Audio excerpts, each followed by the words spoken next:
Fox Sports. We are Baltimore. We are Minnesota.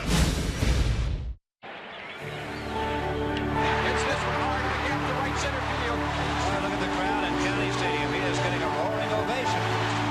Here comes Mahler to the plate. He is stolen home. 39 in a row. And the place goes crazy.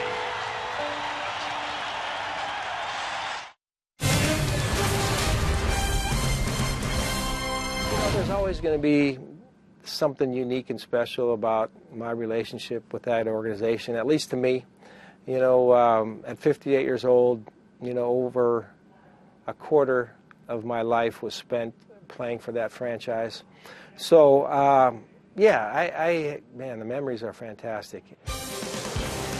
Paul Mulder back where it all began here in Milwaukee for the first time as a manager. 15 years with the Brewers, building a Hall of Fame career. And the great number 4 hanging in Miller Park as a reminder of just how special a player Mulder was. This Twins-Brewers series on Fox Sports North is presented by North Dakota Tourism. It is a border battle take 2 as this interleague rivalry travels to Miller Park. Welcome to Milwaukee on a Friday night. I'm Jamie Hirsch. The Brewers took 2 of 3 from the Twins at Target Field just a few weeks ago. Now the Twins would like to pay them back with a series win of their own. And we have a few news items to fill you in on. Big-time pitching prospect Alex Meyer has been called up to the big leagues. He's made the transition from starter to reliever and is ready to make his major league debut whenever the Twins need him. Speaking of talented youngsters, Byron Buxton is out with a sprained thumb he suffered sliding into second base on Tuesday. So he's been placed on the 15-day disabled list, which means Danny Santana will take his place on the roster. Now, he struggled earlier this season, but he has torn it up at AAA over the last few weeks and looking to make an impact and stay up here with the Twins. Trevor May will make his second interleague start in as many weeks tonight. Nick and Bert take a look at his numbers in the month of June after this break.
back to strike him out.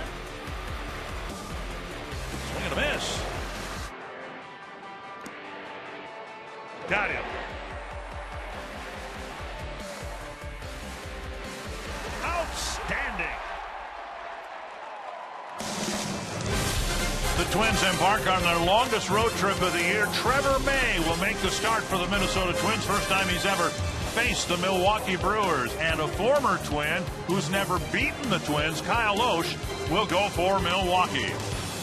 We welcome you to enclosed Miller Park. We've got indoor baseball tonight for the opening game of this 3-game series and this long road trip. And it is a road trip that by the end of it will see the inclusion of Ervin Santana into the starting rotation. Now people think, oh, it's easy to make a decision as to who should go out of the rotation. You go by seniority, but the fact of the matter is Trevor May has been the best Twin starter in the month of June. Yeah, it really has. You can go back to 7 starts, but so far here in the month of June and May, you would think he'd be good in May, but he was okay, but June is even better. In 4 starts, he's 1-2. Now don't let that record fool you, because in 24 innings, he's allowed only 5 runs. He's picked up 24 strikeouts during that time, only 6 walks. So Trevor May, who's making a start here tonight for the first time against the Brewers, has pitched very well as of late. Twins have a bit of a score to settle with Milwaukee. The Brewers took 2 out of 3 in Minnesota. The Twins would like to do at least that here in Milwaukee.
Not old lineage, a new idea.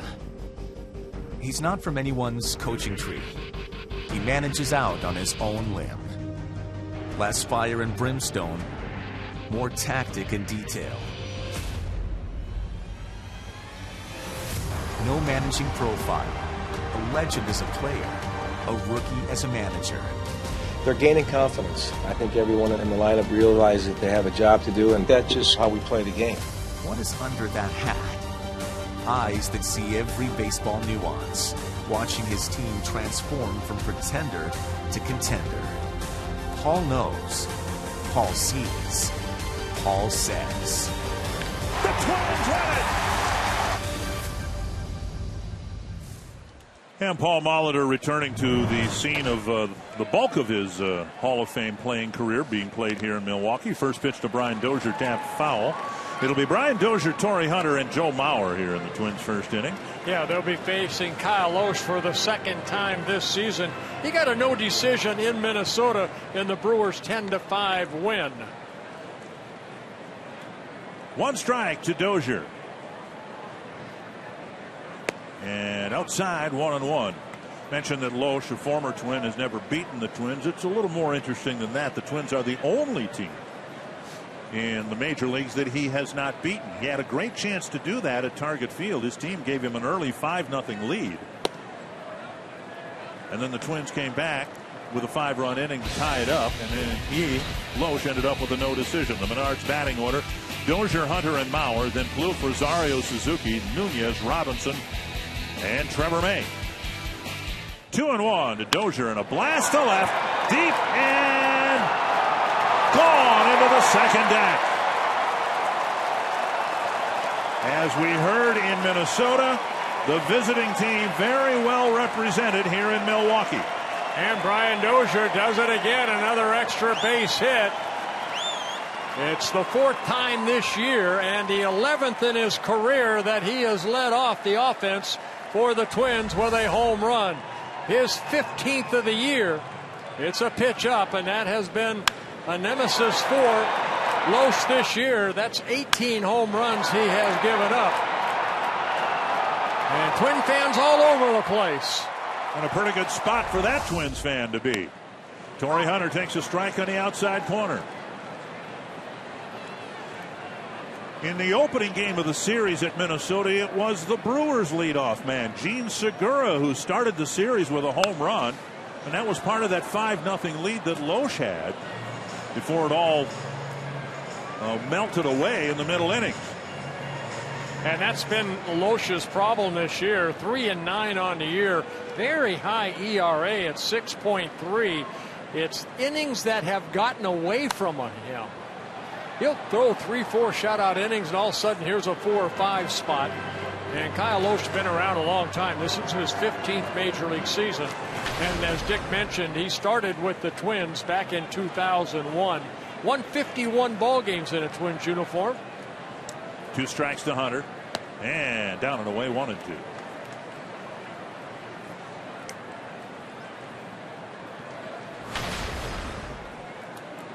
With a big double against Chris Sale a couple of days ago when they put up one of those crooked numbers against Sale, and that's just off the outside corner. Now 2-2. Lohse, very good control, only 19 walks in 86 innings pitched. 64 strikeouts.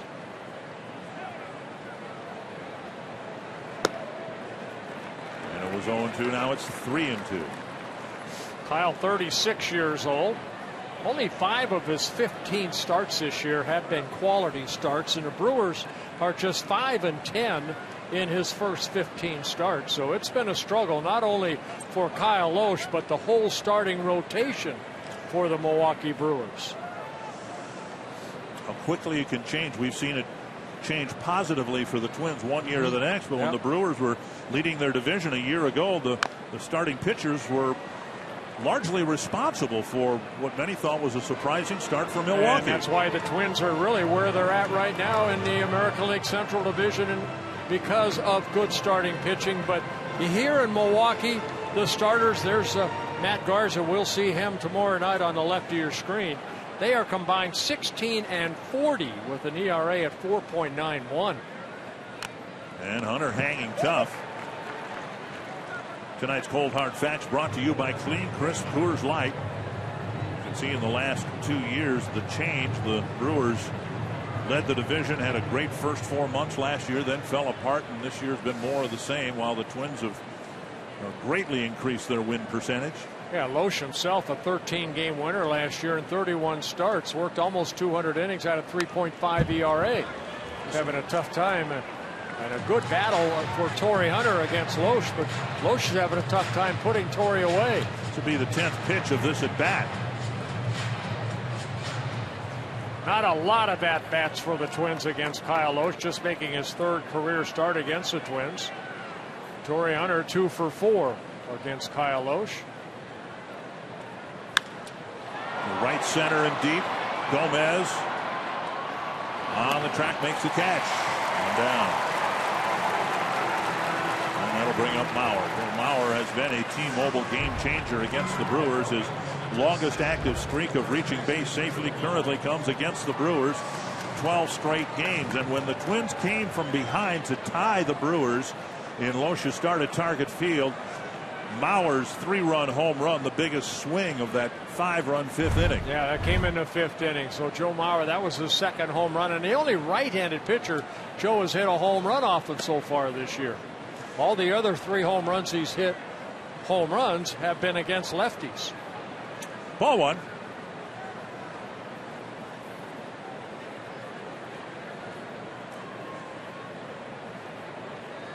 And a ball 2. Yeah, Loesch has not won since May 15th. His last 7 starts, he is 0-5 with an ERA at 6.87. In those 7 starts, only 38 innings, he's allowed 29 runs. And now 3-0 to Mauer with Plouffe on deck. Mauer 4 for 6 with a couple of home runs against Loesch. He might be green lighted here. And he takes a strike on the outside corner.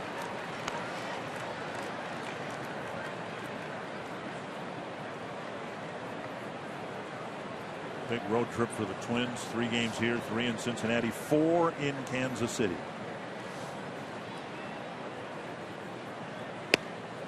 And now 3-2.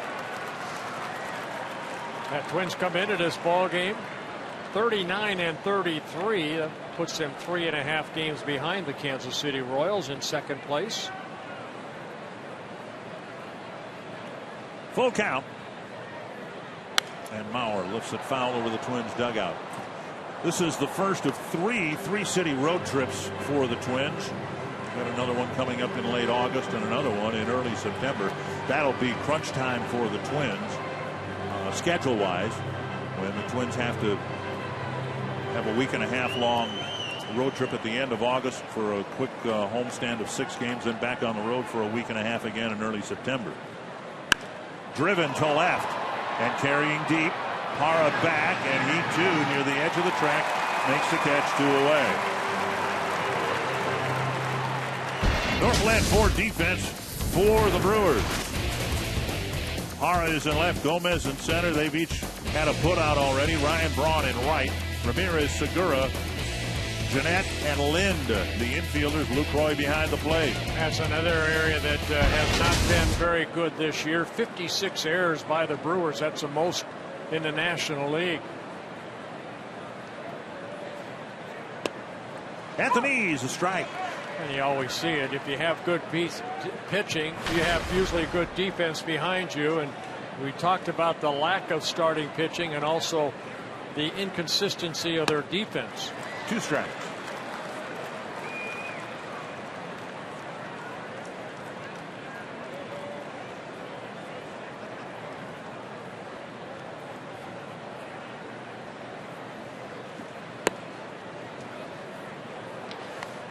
For some reason, Kyle Loesch has had trouble here at home, pitching at Miller Park this year. In 8 starts, this is his 9th start. He's only 2-5 with an ERA at 4.48. Just off the plate, I said 4. 8.48. I was going to say 4.48. Yeah. That's not bad. 8.48 in his first 8 starts. There's the comparison between home and road. Slash foul. Craig Counsell talked about that this afternoon before the game. He said, but they've seen Kyle Loesch pitch well in this ballpark. It's not the ballpark. It's just one of those quirky things that happens from time to time. There's Craig Counsell, named manager, signed to a long-term deal after Ron Renicky was fired after a 7-18 start. Yeah, last year he was 4-3 here with a 2.72 ERA. And now another full count. Loesch has given up a leadoff home run to Dozier, and he's had 3 ball counts to the next 3 batters. Rosario on deck.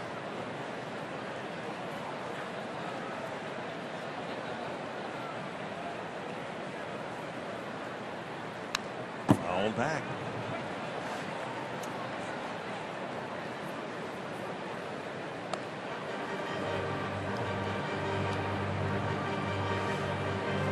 Ninth pitch of this first inning for Kyle Osh. So far, just one run on the board.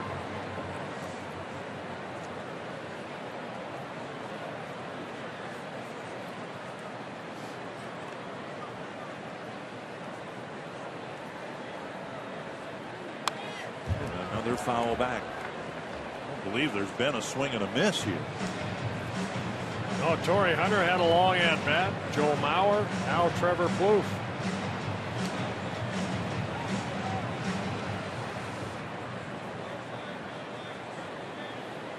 What happens at the end of the Plouffe at bat with another 3-2 pitch coming. Pop up right side, and Jeanette makes the catch. Twins made Loesch work. The quickest at bat was the best at bat for the Twins. Brian Dozier's leadoff home run, giving the Twins the early lead.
Many thought that Craig Counsell was a general manager in waiting, either here in Milwaukee or elsewhere. It turns out he was the manager in waiting.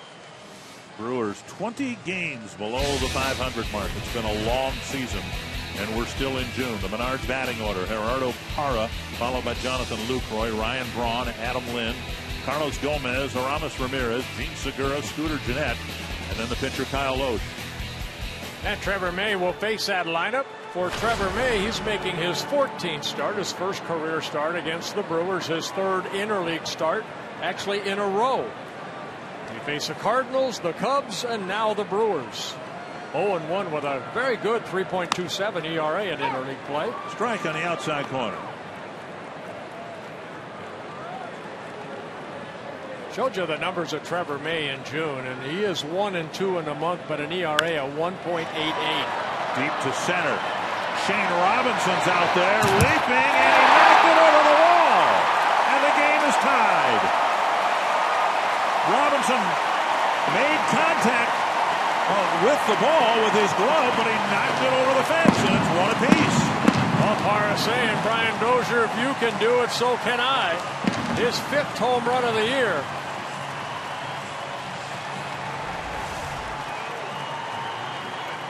A breaking ball that Parra goes down and hits the other way. Robinson goes back, leaps up for it, and hit off his glove and then over the fence.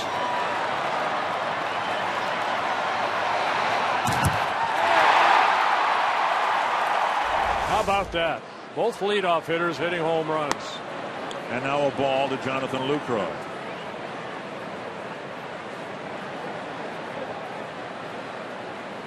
Trevor May, only the 7th home run he has allowed on the year. And a strike.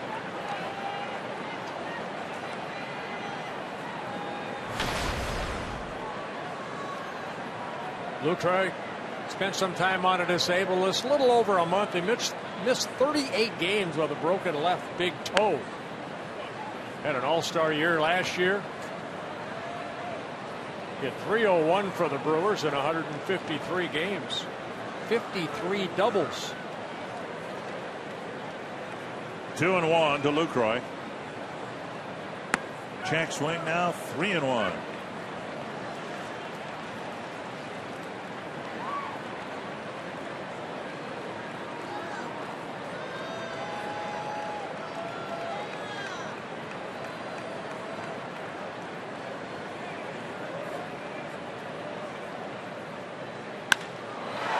To the gap in left center. Robinson won't get there.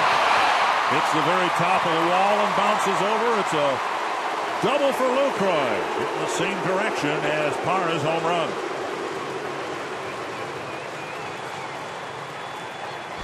Northland Fort defense for the Twins. Robinson's had a couple of long runs already. He's flanked by Rosario and Hunter.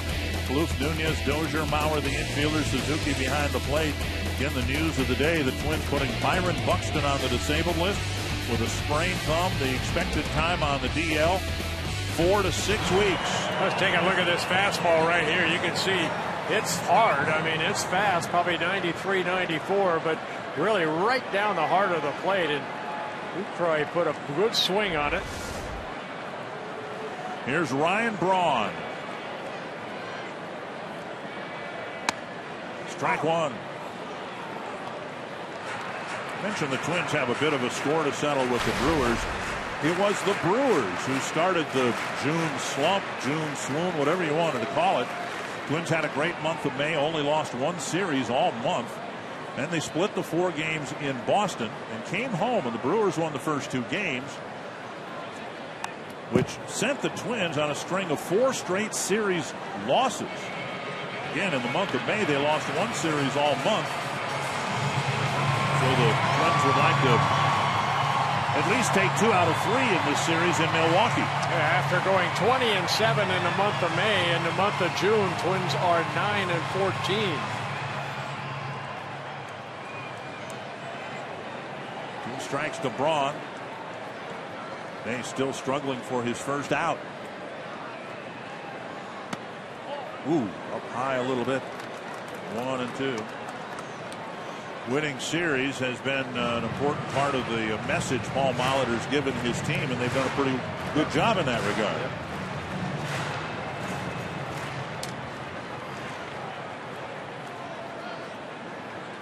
Yep. 1-2 to Braun.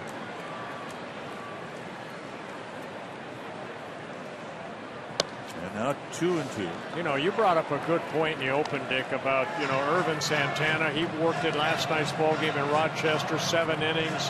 He has 1 more before he's eligible to be activated, and they anticipate July 5th. Does it go into the mind of a guy like Trevor May or Tommy Malone, who will be pitching here on Sunday? You know, because there has to be a spot opened up for Santana. And hopefully May isn't thinking about that in the back of his mind, that, you know, hey, I have to pitch good. You have to go out there and relax and let your natural stuff take over. But he has been pitching good. Over his last 7 starts since May 16th, Trevor May is 2-2 with an ERA of 3.09. So he's been pitching as well as any Twin starter. 2-2 to Braun. Popped up, and another foul ball that'll reach the seats. And now May, who's only thrown 13 pitches, it just seems like he's been out there longer than that. He's still looking for his first out. You know, what we have seen is the starting pitching has really kept the club where they're at. And it started really in April, and how they've improved each month. Neil Allen done a great job of handling the starters and the whole staff in general in his first season. Another 2-2 to Braun. Up the middle and through. Great at bat for Braun. Lucroy to third. They're going to wave him in, and it's 2-1 Milwaukee.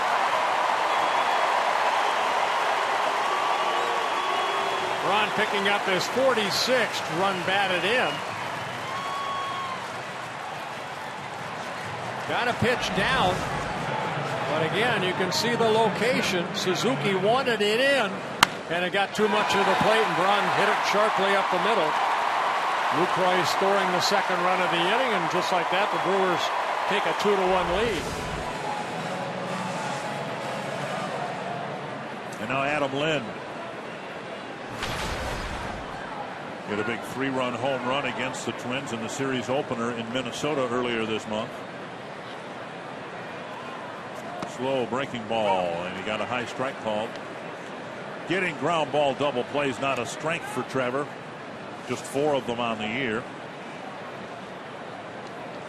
And keep an eye on Braun. He's one of these guys, if you don't pay attention, he will take off. 7 stolen bases in 8 attempts. 4 straight hits from Milwaukee.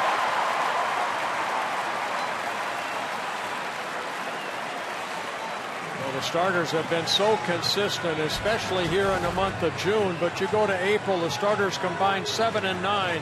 See the 4.5 ERA. In May, when the Twins won 20, they were 15 and 4 combined. And even in the month of June, even though the record isn't like it is in the month of May, look at the earned run average. They're getting better and better, and the quality starts. More quality starts. What's a quality start? When a starter goes 6 innings and gives up 3 earned runs or less. What we've seen more often than certainly any time in the last 4 years, maybe in the last 4 years combined, starting pitchers like Phil Hughes 2 days ago, not just going 6, not going 7, but going 8 innings and pitching effectively through 8 innings. Here's Carlos Gomez, and suddenly May's in a heap of trouble with 2 runs already on the board and nobody out. Down low, ball 1. His first outing ever against the Brewers, and the start couldn't go any worse than it already has.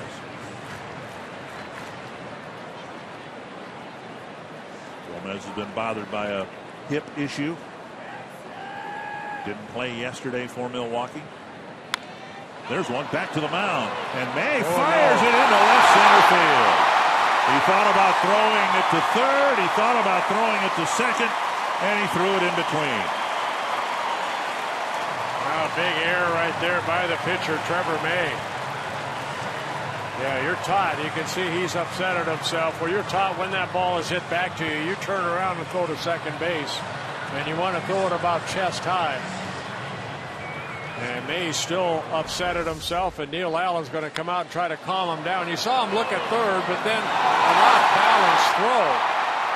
Just threw it right into center field. Braun scores the 3rd run, and both runners advance. You could see a little bit of a shoulder turn toward third base, and then he tried to, after turning his shoulders, throw to second, and the results weren't very good. Now Neil Allen's got to try to do 2 things. One, calm May down first, in addition to the 4 hits. Now a costly error on the pitcher. Trying to keep the damage to a minimum here. Yeah, quick trip to the mound by Neil Allen. But I can, right now you're looking, that wasn't a bad pitch that Parra hit. A breaking ball down, credit him. We went down to get it, but then Lucroy got that fastball right down the middle. And then Braun, when Suzuki wanted the ball in, you see Suzuki having to reach back over the plate. That ball hit sharply up the middle. And Lind, he's 999 hits now, 1 shy of 1,000. Just took that pitch the other way. That's good hitting. He's playing the infield back, down 3-1. Still nobody out. And Ramirez takes a ball.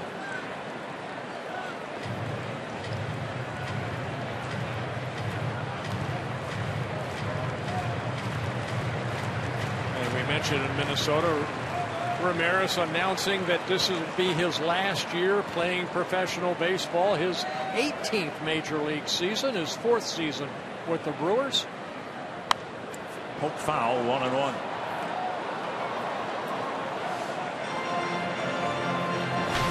Had a nice career. Those numbers aren't very good, but his career numbers are. Kind of been a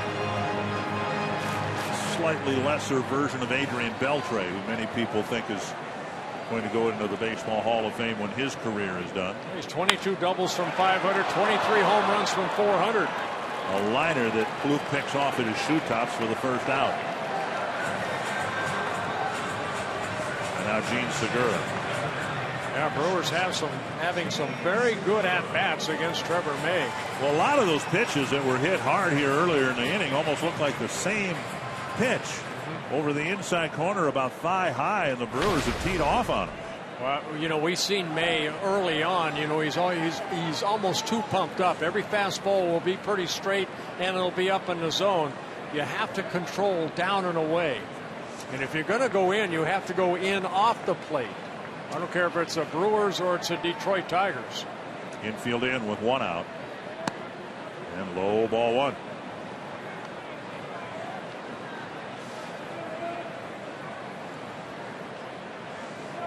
Segura was the leadoff man for the opening game in Minnesota, hitting 7th tonight.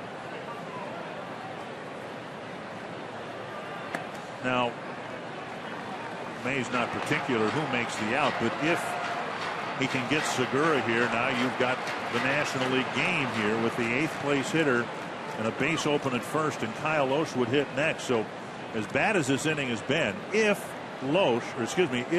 May can get Segura and keep runners at second and third, and that won't happen. Poke to right field, and 2 runs will score, and it's 5-1.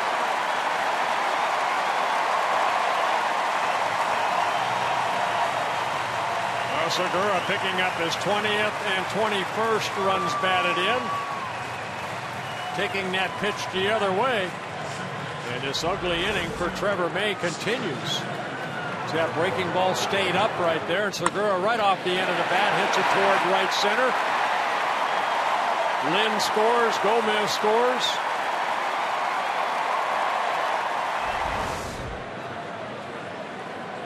And now Scooter Gennett.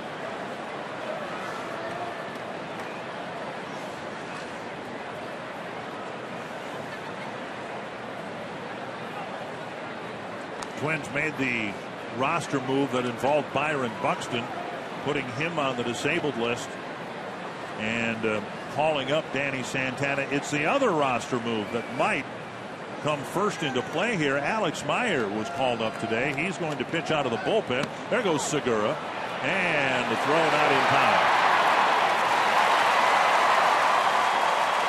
A stolen base. And a strike called to Scooter Gennett. You know, when Joe Mauer was thrown out, we saw that second baseman, shortstop, stay with that tag right here. Suzuki's throw right there. But you saw that Segura actually went off the bag, and Nunez kind of had to go toward, you know, the first base line to get that throw. But Segura, with his 10th stolen base in 11 attempts, gets into scoring position. Pitch called to strike to Gennett.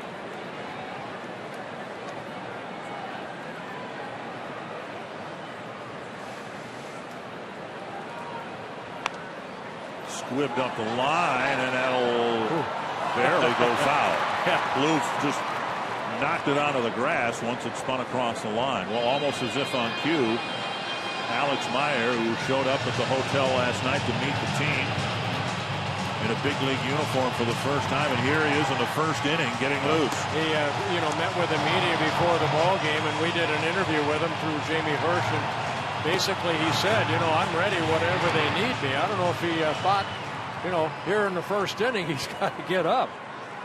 That was the role he played for Rochester, pitching really all over the game. Early innings, middle innings, late innings. As a reliever, pitched very effectively. And 1-2. It's just been a miserable start for May, and unlike anything really that we've seen. He had a 4-inning start where he gave up 6 runs against the Indians back in early May, and 5 1/3 innings, 5 earned runs in his first start of the year on April 13th. This one popped back over the tarp and out of play.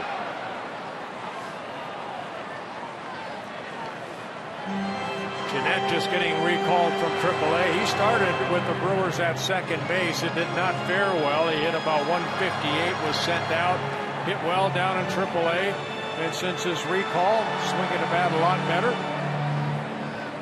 Gennett in his 3rd season with the Brewers. Hit .289 last year in 137 games. But hitting only .198 right now. Breaking ball. Mauer can't reach it. Segura to third. He'll be held. And the throw coming through. And the Brewers have 6 hits in the first inning out of the first 8 at bats, and Loesch will bat. Just no bite on that breaking ball right there. We saw Segura hit it into right center, and right here looked like a breaking ball that Jeanette just hit past the diving Mauer at first base. So 6 hits already here in the first inning. Well, Mahler saying, hey, watch out for the squeeze here. Loesch not much of a hitter in his career. 10 hits, 84 at bats, 31 strikeouts. So this would appear to be a great opportunity for the Brewers to try to squeeze in another run. And Mauer comes home and safe at the plate.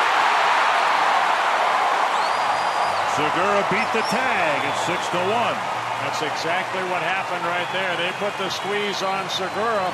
Didn't go right away, kind of hesitated, but then that ball hit sharply to Joe Mauer. The quick flip was a little high to Suzuki. By the time Kurt could put that tag down, Segura, you see him take off with contact, slides underneath the tag of Suzuki. Segura, outstanding speed.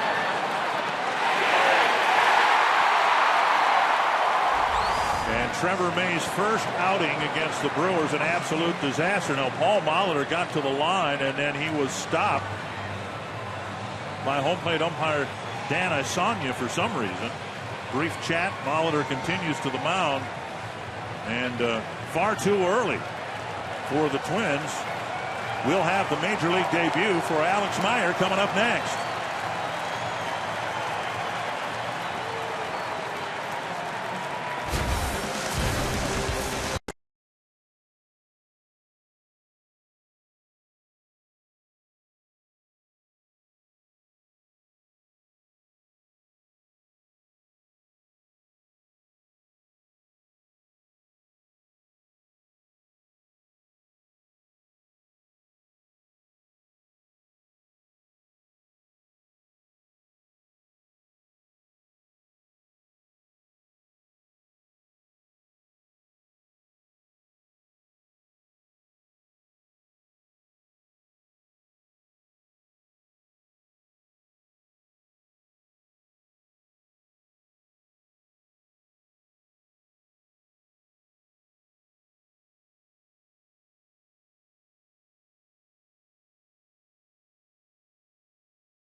Play Rochester and rookie ball, Minnesota Twins, wherever. I want to go out there and get people out. It's more fun. If you're getting people out, if you're not where you want to be and you're getting people out, you're still having fun. So that's all I want to do. Wherever I'm at, I just want to get people out. Alex Meyer about to make his big league debut in the first inning, but not as a starter. Now, this guy is used to being a starting pitcher. He has been his whole life, but he said that he's actually relieved to have been put in the bullpen lately. He said the biggest thing that he lacked this season down at AAA was consistency, so he was all for the move. He also didn't know when this start would come, whether it be tonight, tomorrow, a few days from now, which he said helped with any nerves.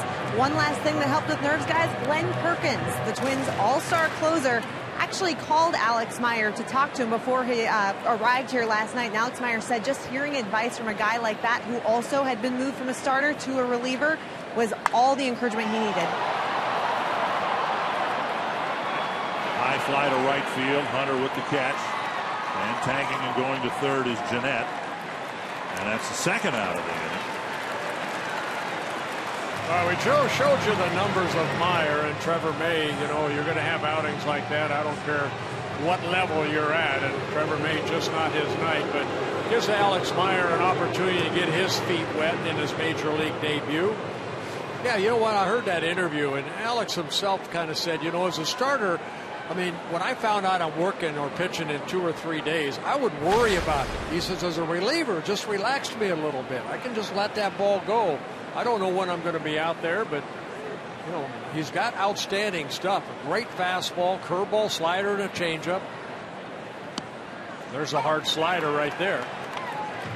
He's a tall drink of water, 6'9", about 220, so tall and thin, only 25 years old. Of course, Meyer coming over in the Denard Span trade back in November of 2012. 1 strike to Lucroy, who doubled his first time up this inning. Fly ball to right, and Hunter toward the corner ends the inning. Rough inning for Trevor May, but a memory for Alex Meyer.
Here in Milwaukee. A year ago, Ron Renicky was given rave reviews for the job he was doing with the Brewers, but then they collapsed. A poor start brought in Craig Counsell, Wisconsin native.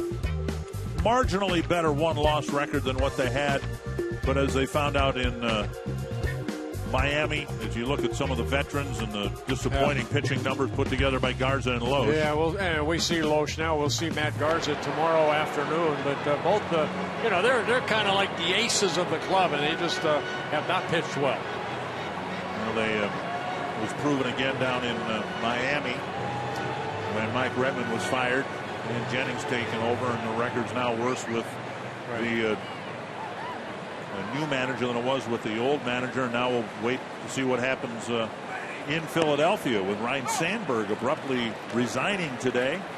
Former Twin Pete McCannon will manage on an interim basis. 1 strike to Eddie Rosario starting the Twins' second inning. For every mid-season change of managers that works, there are at least 9 that don't work because, of course, it's very rarely the manager's fault. It's easier to fire 1 than 25. That's the old baseball saying. Up and away. And I'll tell you what, as a player, though, it does, you know, it makes you feel bad. I went through that Texas situation with Frank Lucchesi, and we had 5 different managers throughout that year. Finally, they settled on Billy Hunter. 5 managers in 1 year? Well, interim managers, they kept changing. We had Eddie Stanky for 1 game. How'd that work out? Yeah, not too good. I pitched that game. He came out and said, "What are you doing out here?" The next day, he left. I don't know if it's something I said. 2-2 to Rosario. Again, Loesch had a 5-run lead in Minnesota after 3 innings, and the Twins got it all back in 1 inning. Well, you know what? And it's early. Twins still have 8 innings to hopefully peck away at this 5-run lead. And we told you the numbers on Kyle Loesch coming in: 3 wins, 9 losses, an ERA at 6.3. So this game is far from being over. They just have to continue to have good quality at bats. Inside now 3-2, and that's the 4th straight full count now that Loesch has had since the Dozier home run. And remember the first inning, he threw 30 pitches in that first inning. Full count to Rosario, and popped straight up in the air. A foul ball catch, 1 away. And that'll bring up Suzuki.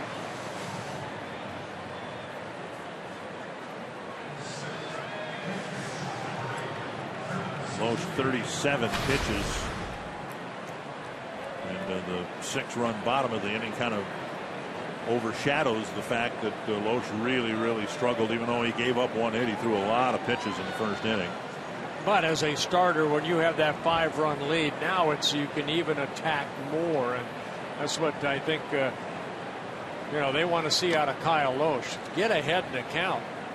That first fastball not even close.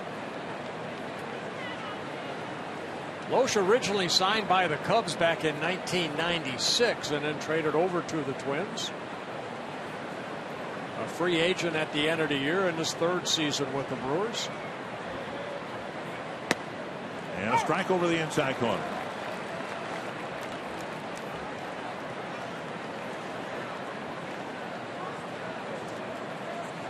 If Loesch does not beat the Twins this year in 2 starts, where in each start he was given a 5-run lead, it might be safe to assume he'll never beat the Minnesota Twins. Here's a drive to right, and Braun is there for the catch out number 2. And that'll bring up Nunez.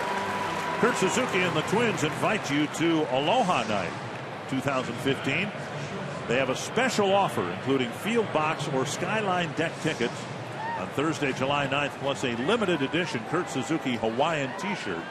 Portion of the proceeds will benefit All Pono, a youth sports program in Hawaii. Offer available exclusively by visiting twinsbaseball.com/aloha. 5 straight fly ball outs for Loesch, and here is Nunez.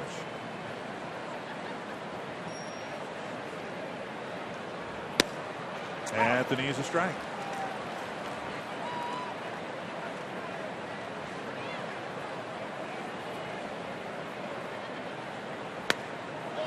Off the plate, 1-1. Loesch's best years came when he was a member of the St. Louis Cardinals for 5 seasons. He won 55 ball games, only lost 35. Good change up there by Loesch. Wild swing and a miss by Nunez, 1-2. Kyle making his 410th major league start. A lot of innings, almost 2,500 innings in his career. Nunez takes. Came back with another changeup. 145 major league wins, 137 losses, 12 complete games, 9 shutouts. Now inside. Full count again. A full count to 5 of the 7 batters. And yet he has not walked a man. And he's just walked Nunez with 2 out. Oh, he tried a breaking ball right there, missed. And now Shane Robinson. Robinson getting the start in center field. Paul Molitor said he thought about putting Danny Santana out there. But again, Santana played just 1 game in the outfield. Now this goes back to the beginning of spring training. Santana was exclusively an infielder in spring training with the big league club before his demotion, and he played 1 game down in Rochester as an outfielder. And so Paul probably, I would think, made the right choice by not putting Santana in the game in center field. And Robinson got the start there instead. Alex Meyer in the on-deck circle. There goes Nunez, and he steals a base. The helmet did come off, but he had comfort level, I guess, of stealing that base about a third of the way through. He patted the helmet back on his head. Yeah, you got to make sure that you score. You are safe. And Nunez got a great jump. Kyle Loesch really pretty good at holding on runners. That's only the 4th stolen base in 7 attempts. For Nunez, his 2nd in 5 attempts. 2 strikes to Robinson. A hit to the outfield should get the Twins a run closer.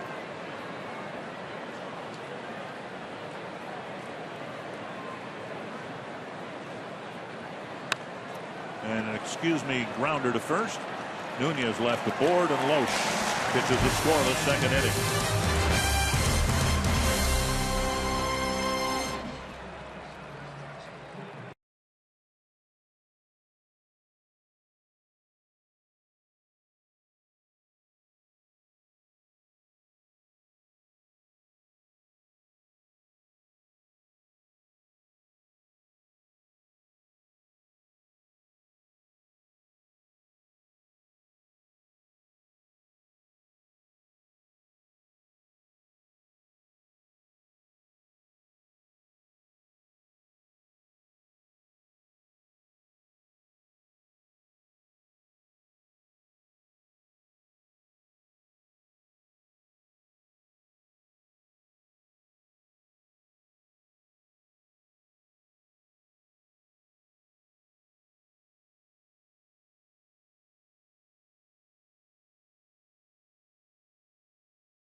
Base hit for Bauer. We are Wisconsin. See you later, Ryan Braun. Wow.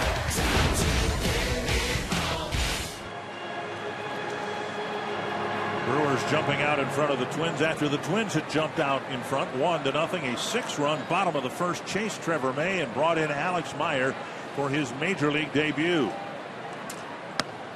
Outside, ball 1. Meyer came in, got a couple of outfield flies to get the 2nd and 3rd outs of the 6-run first inning. Yeah, threw 4 pitches, all of them strikes, a couple fly ball outs that you mentioned. 1-0 to Ryan Braun, singled his first time up, and now he fouls it back. If you're looking for a comparison of people who've watched baseball for the last 8 to 10 years, might see a little bit of Justin Masterson in Meyer's delivery. Meyer, a taller player. Masterson, I think 6'6", 6'7", and kind of a low 3/4 slinger. A long delivery. I guess that he's not a short armer, that's for darn sure. He brings that long right arm back, and he does. He kind of winds up. So we take a look at his delivery right there. And you see the velocity. 98 miles per hour. Good. Gets to that balance point. Not a lot, but right there, lets her fly. 3-1 to Braun. Lind and Gomez will follow. And control, that's one thing that Meyer had even in the minor leagues, lack of control at times. You can take your family to the ballpark this summer in the Minnesota Twins, our family section, presented by Fox Sports North. Tickets in the alcohol-free section start at just $10 and include a free Schweigert hot dog and Pepsi. For ticket information, visit foxsportsnorth.com. Click on upcoming events on the Hot Topics bar. Here's Lind. Singled his first time up. Yeah, Lind sitting at 999 career hits. See if he has Masterson's sinker down and away. Maybe you get a double play. That fastball. Saw Suzuki jump for it. And I think that's the biggest thing that I have seen from Myers, even in spring training. He just wants to throw hard and harder. And no control, really consistent control of that fastball. 1-0. And there goes Braun.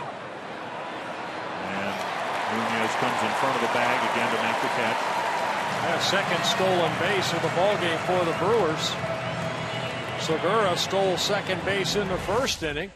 And Braun, as I mentioned, you don't pay any attention to him, he'll take off. And that's his 8th stolen base in 9 attempts. 1-1 now to Lynn.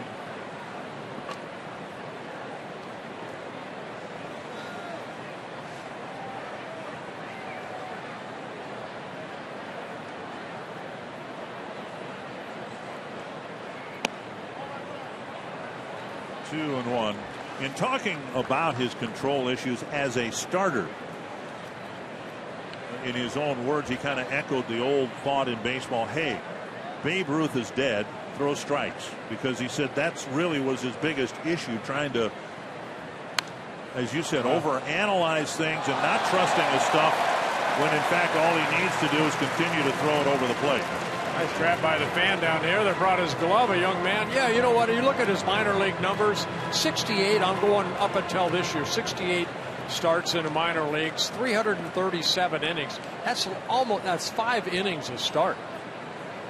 Because of the pitch count. Because of the pitch count, trying to overthrow, and all of a sudden within 5 innings you're at 100 pitches. Mauer to Meyer.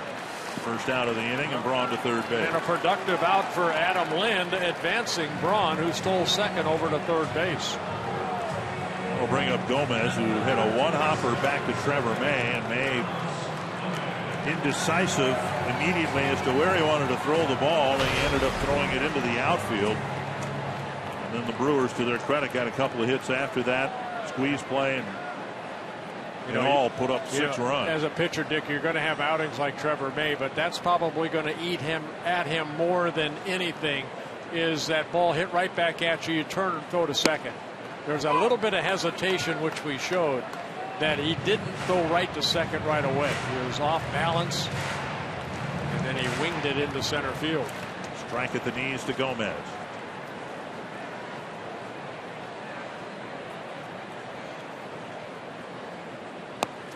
There's a nice breaking ball. Gets a swinging strike, too. That's a nasty breaking ball, not a nice one. That is a nasty breaking ball right there. Gomez thinking right now, please don't throw that again to me. Look at this baby right here.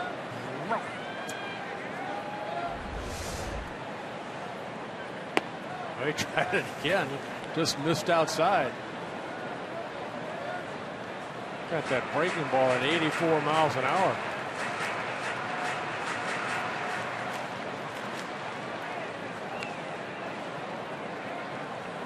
One and two. Infield in. And it's punched to short right, and it'll drop for a hit. And Myers' leadoff walk cost him his first big league run. You know, one thing he'll learn up here, too, is that that's a third straight breaking ball, and Gomez, who looked foolish on that first one, took the other one because it was outside. But up here, you're going to keep going away. You'll get exactly what Gomez did right there. This is not a bad breaking ball, but there's no fear factor inside. So Gomez just takes that pitch the other way. That's why you have to work both sides of the plate. Look at him. He lunged out there because he wasn't afraid that he was going to be busted inside. Here is Ramirez.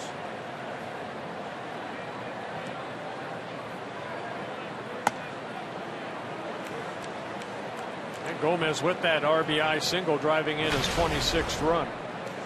Talked with Neil Allen during spring training. Of course, Allen working with Meyer for the first time in February and March, and I said, what's your biggest challenge here? And you'll be able to see it in his delivery. They'll throw the first. Let me tell you, I haven't throwing an off-speed pitch. Well, he was just talking more about mechanics and try to shorten everything up, which is hard to do when you've got a pitcher who's 6'9". But you see his arms sweep out, and it's a very long delivery. And and they were trying to make everything more compact. Well, I could see where because of his quickness toward the mound or toward home plate, it would be hard for him to throw an off-speed pitch unless he throws a split finger or something. What we have seen from Meyer right now, everything is hard, hard, hard. 2-0. Popped up. And Suzuki comes back. It's out of play.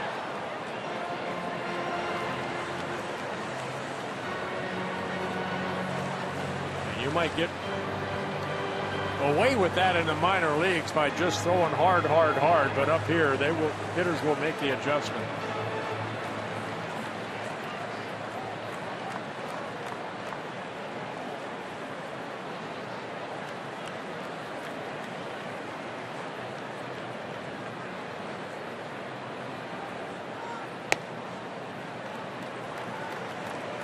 And now 3-1.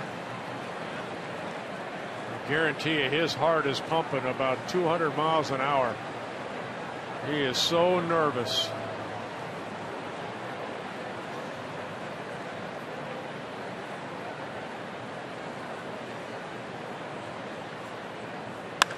Oh, crushed to left.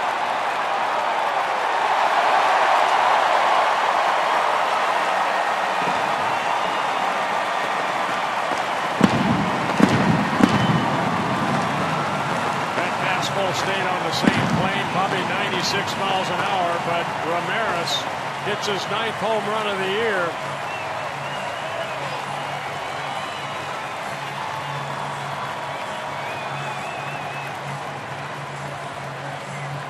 His 378th Major League home run.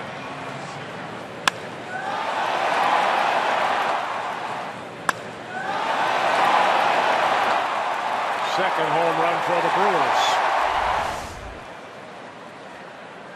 And it's a 9-1 Brewer lead. Here's Segura. And a strike. Segura with a 2-run single, stolen base and a run scored, and that was just last inning.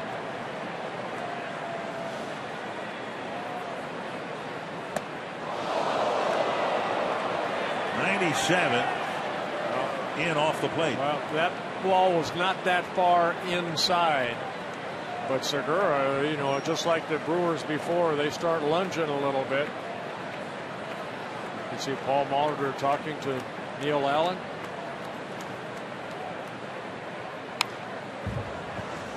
Part of the discussion between Allen and Molitor might be what to do. Myers' spot in the batting order is due to come up first here in the top of the 3rd inning. 1-2. And there's a strikeout. His first in the big leagues, the second out of the inning. Yeah, first major league strikeout right there for Alex Meyer. Let's go back to Gomez's at bat. Now, the first pitch was a fastball that he threw over for a strike. And then the nasty breaking ball had some good bite on it. Then he tried it again, but was way outside. So the Gomez thinking, okay, left it up a little bit. He just punched it softly into right field for the RBI single. That's where that you talk about Masterson. One thing Masterson does so well, he really busts that ball in on right-handers.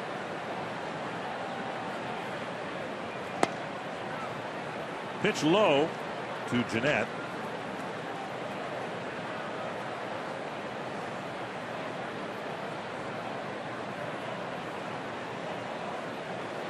Been many games like this where the starting pitching has been so uncompetitive. I mentioned it's a big road trip for the Twins, a road trip that'll take them roughly to the midpoint of the season. And it's been a great first half. But this is not how anybody in the visiting dugout or clubhouse wanted to get the road trip started. 2-1. Danny Santana, he might get ready to pinch hit in the top of the 3rd.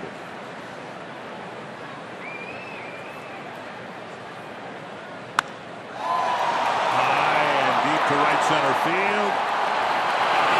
Gone. A home run for Jeanette.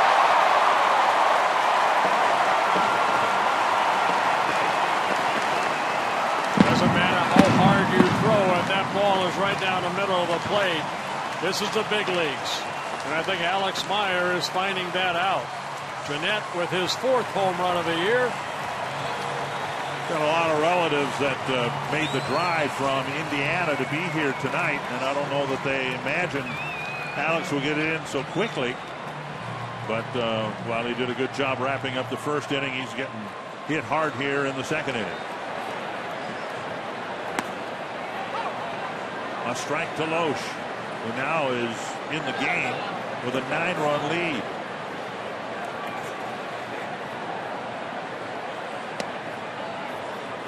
One and one.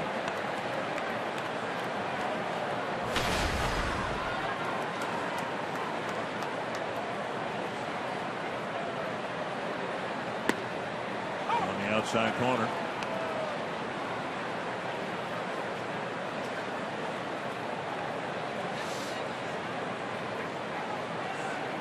Alex Meyer, Washington Nationals #1 pick back in 2011. Finishes first full inning, but a learning experience for the young man.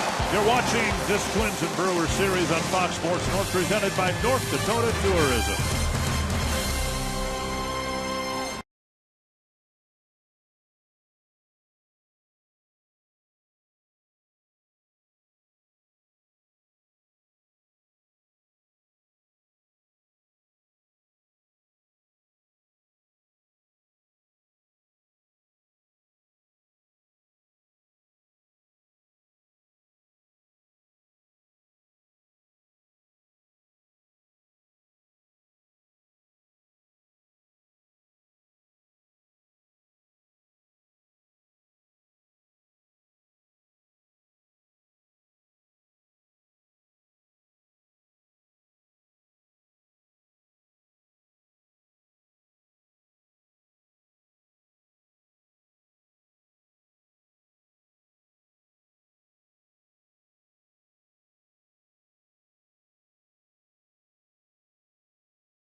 What a start for Loesch. Back-to-back strikeouts. He's got 3 already.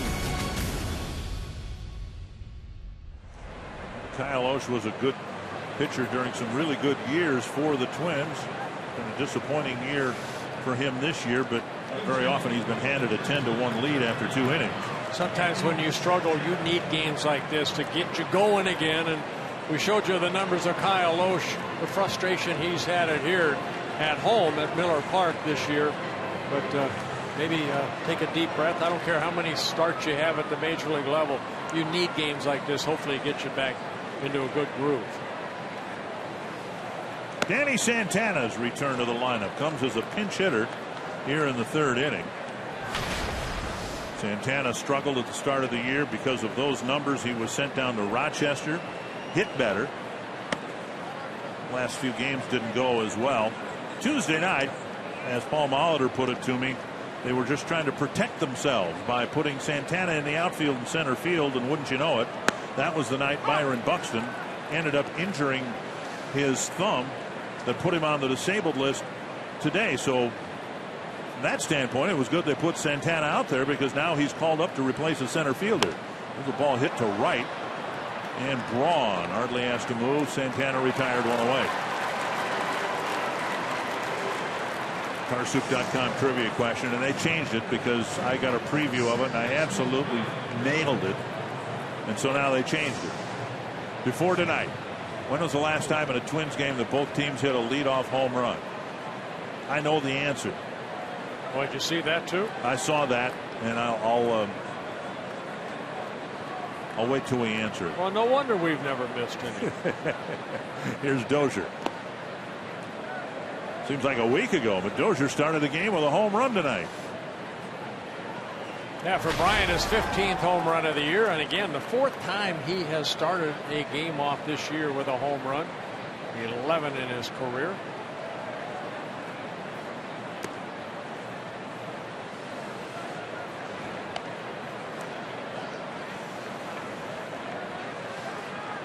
Dozier now with the home run is placed in a tie for 8th in the American League in home runs.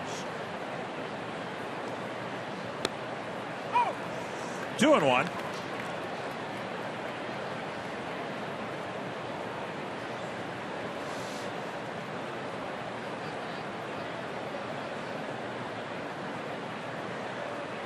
There goes another one to the corner. Foul by just a little bit. Yeah, almost another double for Brian, who has 23, one behind Jason Kipnis for the most doubles in the American League. And he came into the game tied for most runs with Josh Donaldson. Scored 56 times. All-star year for Brian Dozier. Hopefully he will make that all-star team. He's got my vote. But you don't have one. Neither do I. Well, you got 35 of them. Yeah. Just like everybody else. Right. Up high, now 3-2.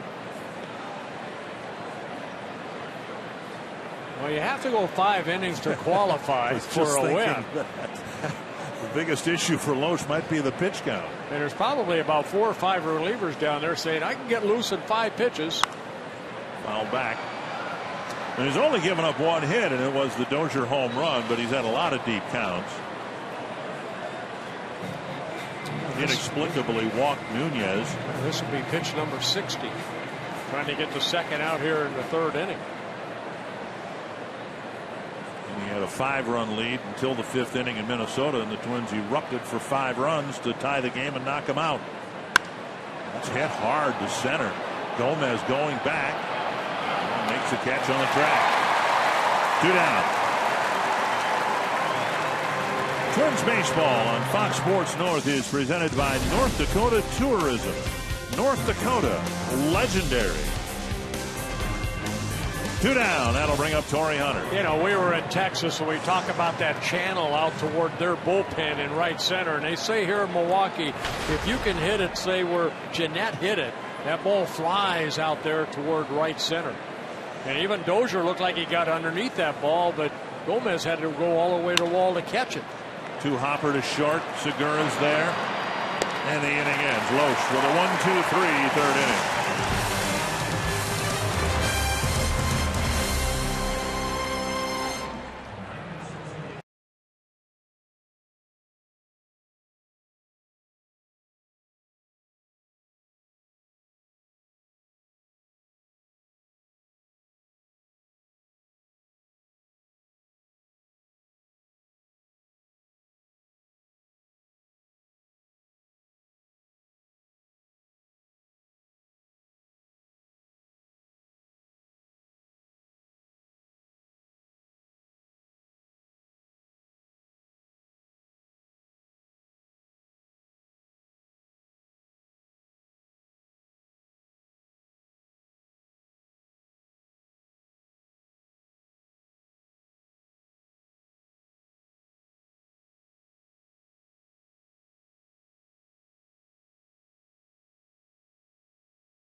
your link to what's next. By NorthlandFord.com and your local Northland Ford dealer. And by Grand Casino. The best stories start here. Rough start for the Twins, third inning, and they're on their third pitcher. Alex Meyer taken out. And now Brian Dunsing will probably be asked, I suspect, to pitch a couple innings here. You know, might be the best outing right here for Brian Dunsing just to get some innings in. You can see the 15 1/3 innings. This is his 27th relief appearance. A lot of times he's been brought in to maybe face one or two batters. You know, sometimes you have to stretch it out, and hopefully Brian can get maybe 3 or 4 innings in here. First pitch lifted down the left field line, and it's chased by Rosario, but it's back in the seats. Only a couple times this year Brian has worked his longest an inning and a third. And I think we've seen over the years Brian is a guy that can go 2, 3, sometimes 4 innings. Former starter. 1 strike to Parra. And that in the dirt. In Dunsing's last 3 outings, he's gone at least an inning. But you're right, for a long time he was asked to just get 1 out. And Aaron Thompson's had a rough patch here in the month of June. And if Dunsing can get back to where he's been the last few years, could easily see the way Thompson struggled, those 2 pitchers switch roles. Yeah, he's been so durable over the last couple of years. 73 relief appearances a couple years ago, 62 last year. But he's just been missing this year as far as a location. Brian with 10 walks in 15 1/3 innings. Now 2 intentional and 9 strikeouts. Fouled away, 3-2.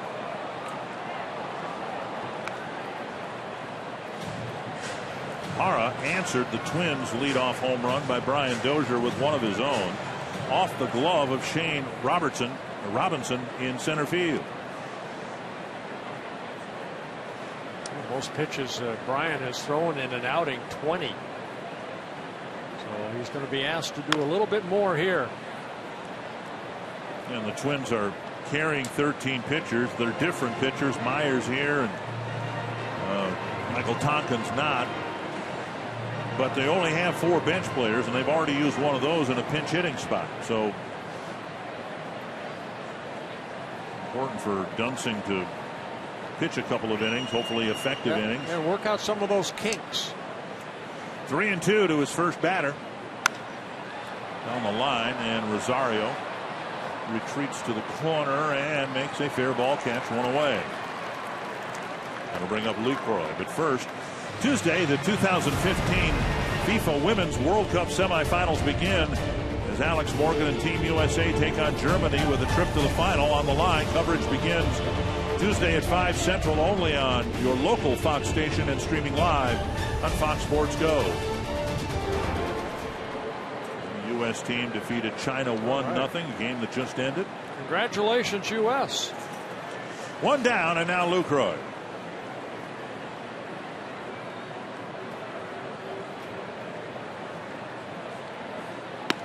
Outside of ball.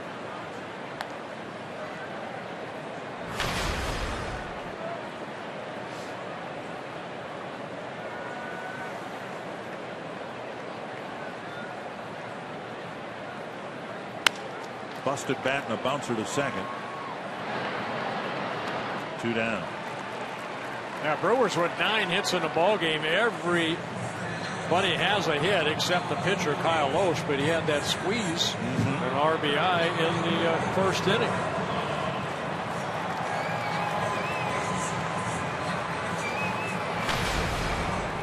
Ryan Braun with a single, a walk, 2-run scored, a stolen base.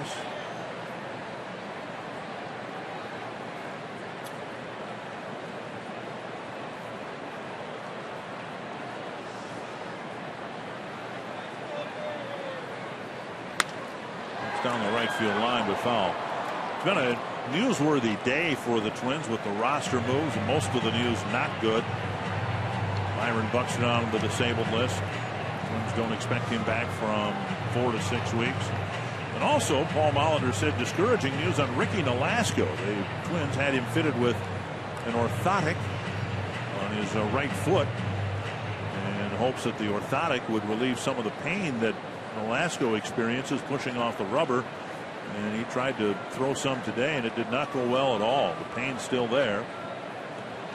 Twins are kind of back to square one with Nolasco.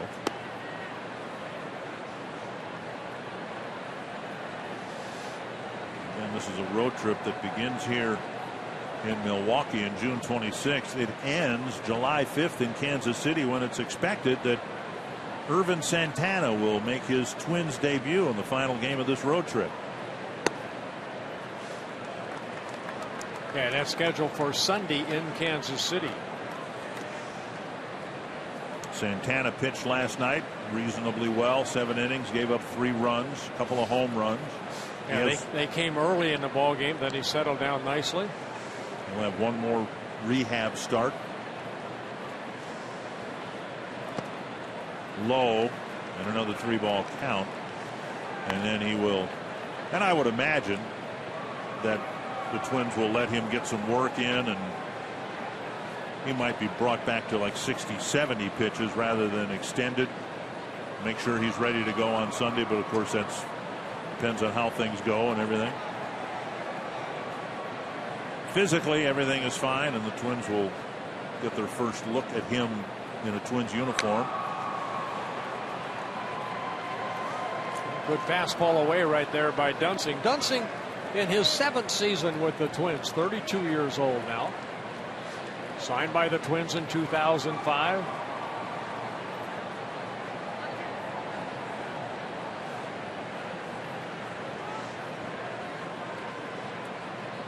With a lot of spots starting when he first joined the Twins.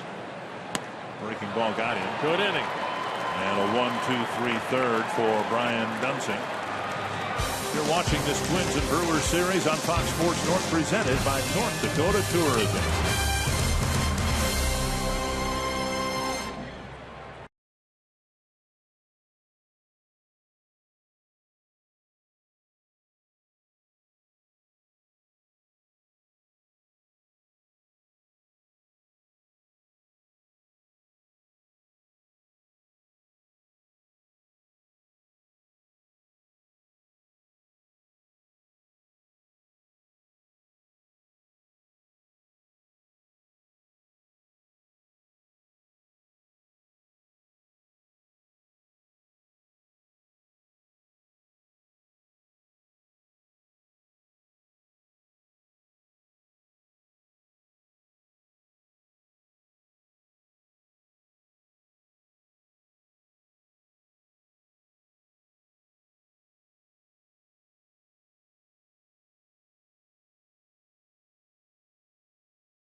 Reminded of our good friend and professional cohort Jack Morris, who said he'd always tell his Tiger teammates, hey boys, get me 10 runs because I'm undefeated when you get me 10 runs. Here's Mauer. He'll be followed by Plouffe and Rosario. Something, not to bring up a bad memory, although I think you were on the other side at the time, something that Frank Viola could never say. The great collapse of 1984, the Twins had a similar lead against the Cleveland Indians with a future Cy Young Award winner on the mound. and the Twins lost the game to the Cleveland Indians, of which I think you were a part, right? Yep. I didn't pitch in that ball game, but I watched it. Couldn't believe it.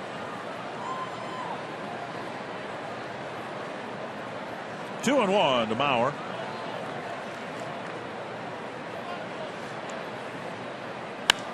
Driven to the corner, but it's twisting foul.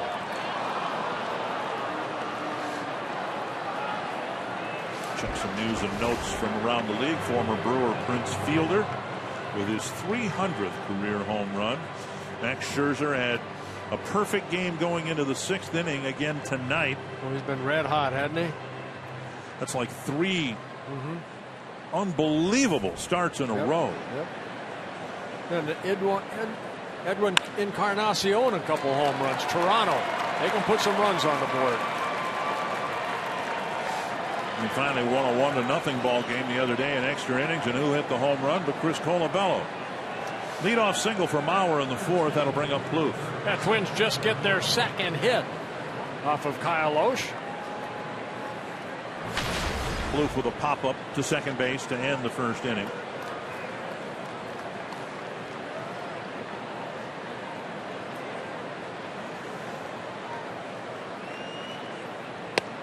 Ball 1.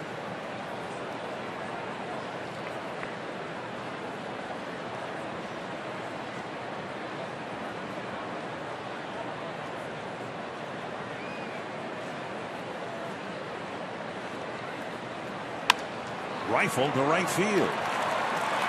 Now around second, he'll go to third. The Twins get a pair of singles here to start the 4th inning.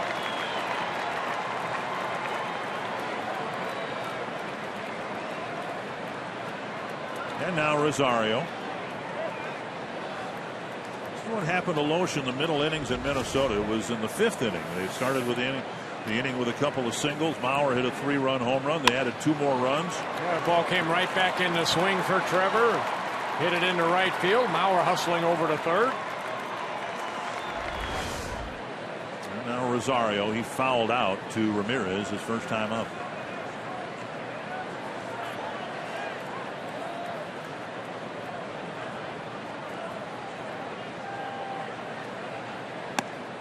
Fastball. It's a swing and a miss. It's not an overpowering fastball at 90 miles an hour for Loesch.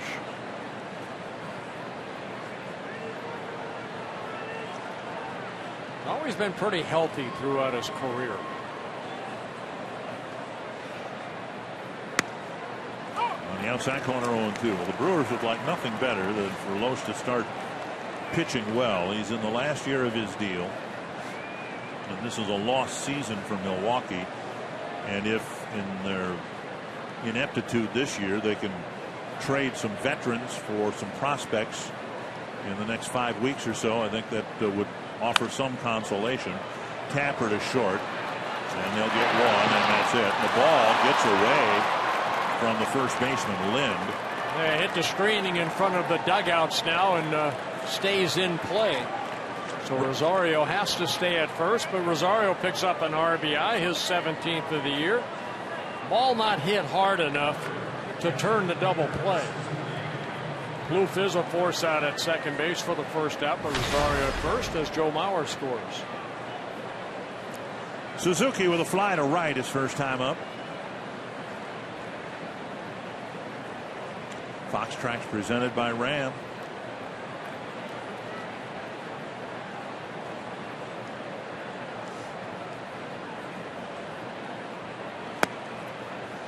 Low for ball 1.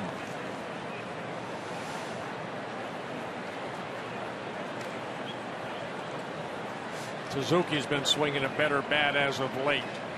Nice last homestand. Hitting .333, 7 hits and 21 at bats. In that 8-game homestand for the Twins. Bouncer to short, see if they can turn 2 here. Quick turn, a throw off line. And Jeanette had Rosario in the vicinity, but he sailed a throw, and it's a failed double play opportunity. Yeah, again, that ball not hit real hard, but, you know, good turn, and credit for Rosario going in hard into second base.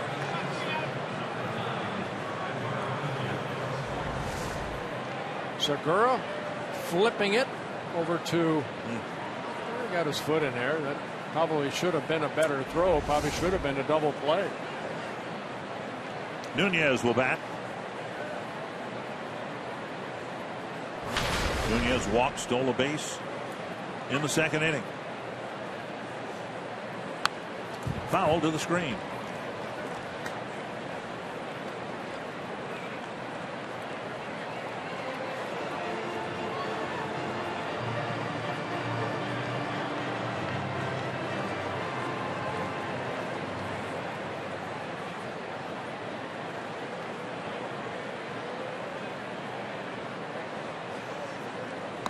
Checked his swing, and it's 1-1. Yeah, Loesch's best season, I think, in 2012 when he was his last year with the Cardinals was 16-3 in 33 starts, a 2.86 earned run average. Worked a career high 211 innings.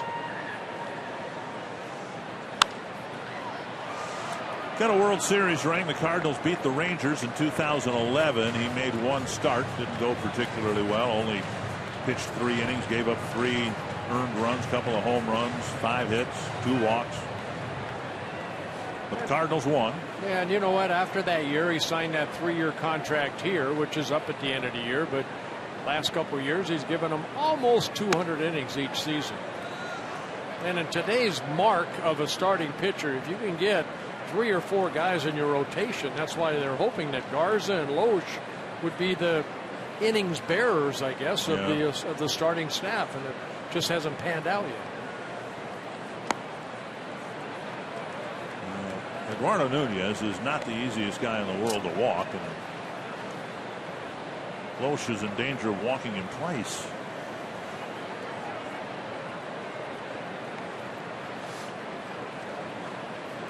Nunez on the season has walked only now 6 times in 86 plate appearances. Foul back. But as I mentioned, Kyle, really throughout his career, I mean, control has never really been an issue. He's a guy that'll walk about 2.5 batters per 9 innings.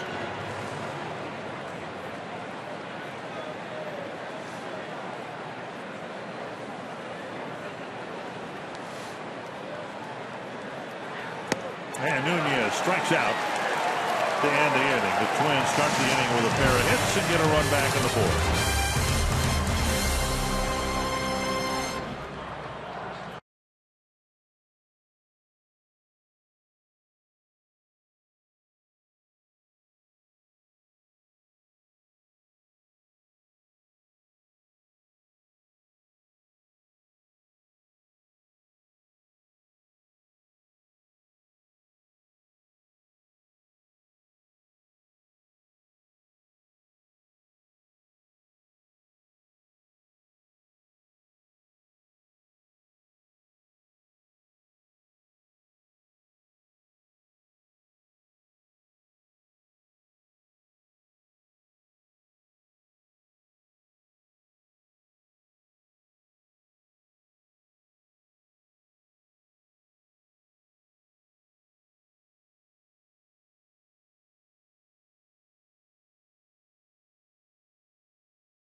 In this city is important to me. I feel a responsibility for it. Being connected to the Twins organization as a player, as a coach, and now having an opportunity to manage is pretty special for me.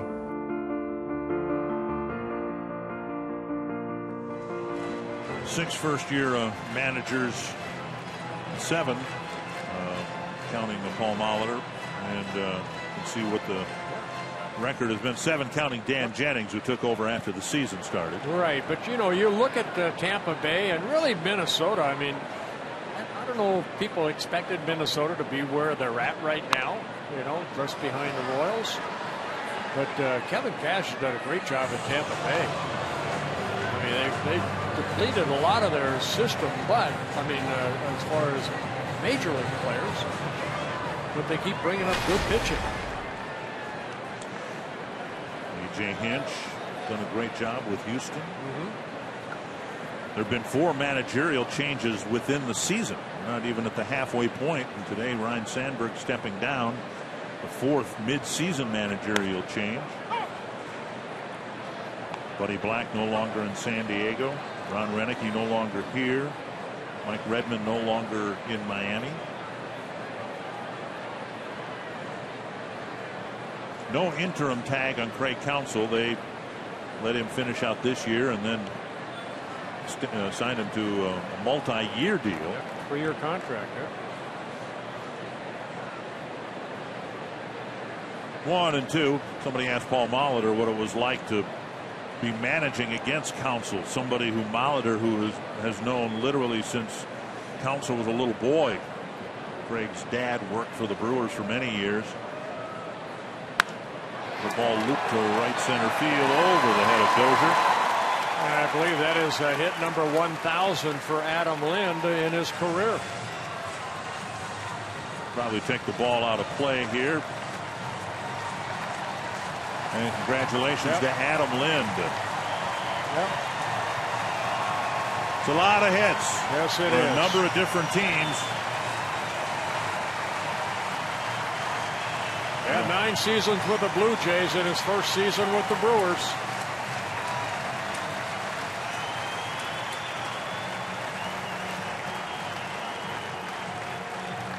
And it's a leadoff single here in the 4th. Anyway, Molitor said, all I know about Craig Counsell is I'm 1-2 against him as a manager. And it looks like it might go to 1-3 after tonight's game. Outside to Gomez. Reached on an error, come back here to the mound that May threw into center field. And then Gomez with an RBI single in the 2nd. Punched a base hit to right on a Alex Meyer breaking ball.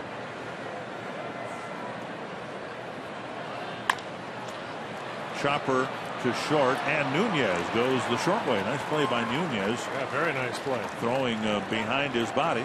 Craig Counsell talked about his managerial experience against Paul Molitor. I mean, I've known Paul since I was a kid. I mean, I used to go to his house when I was, he was playing, and my dad worked for the Brewers, and our families were actually pretty close. So I spent a lot of time with him, and it's kind of a cool weekend for me just to know that he's in the other dugout.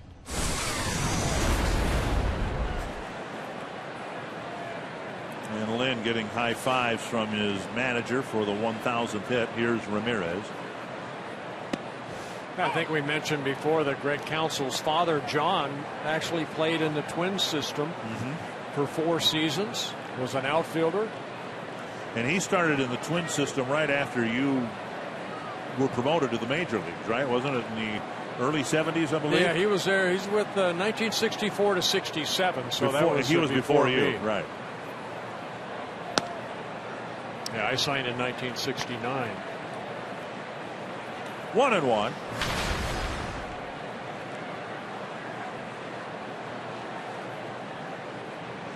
Similarly, contending teams who have a need for a third baseman might be interested in getting Ramirez if he can show something here in the next few weeks.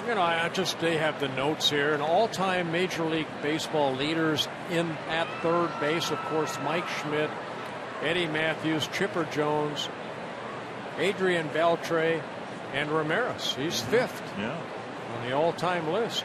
373 career home runs as a third baseman. Got a piece of Suzuki, a foul tip. Now, you had Eddie Matthews in there, didn't you? Yeah. Okay. 486.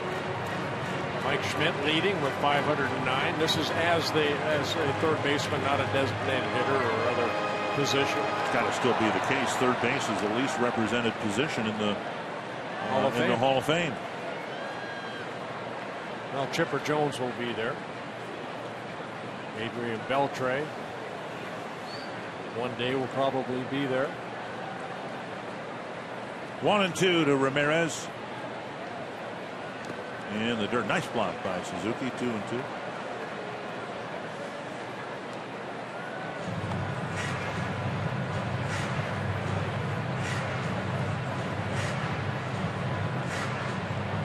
The Twins hoping that Brian Dunsing gets through this inning. He comes up second in the bottom of the inning. Excuse me, the top of the fifth. 2-2. Double play grounder. All right, turn it. 1-2. Dunsing's done a nice job. He's gotten 6 outs from 6 batters on a night when, before he entered the game, outs were hard to come by.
Fans of the game hoping that the rest of the series turns out better than the first 4 innings did.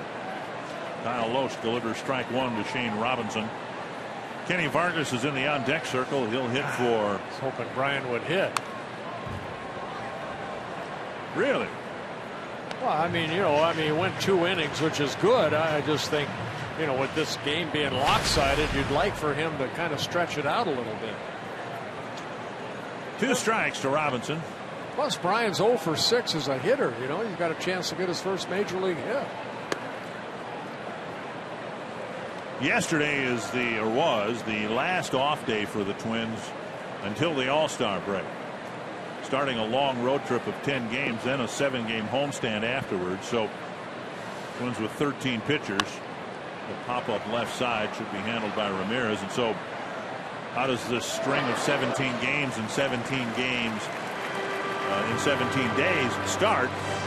With a very short start, a third of an inning for the starting pitcher. And so by National League rules, you have the pitcher spot come up, and it is going to be Dunsing who will hit, since Robinson did not reach. There you go. All right, Vargas called back, and Dunsing will have a chance for his first big league hit. 0 for 6 with 4 punch-outs. We need contact. This is why I feel that the National League should go to the designated hitter. It'll never happen. Oh, I'm sorry. Yes, you're right. There's a grounder on 2 outs. Sharply hit to Lynn, who turns in a nice fielding play for out number 2. No, you're right. I mean, this is. And this is June. We're going to see it in October in the World Series, where pitchers are going to be expected to hit in the American League, having not done so in some cases perhaps in their whole career. 2 down in the 5th, and now Brian Dozier.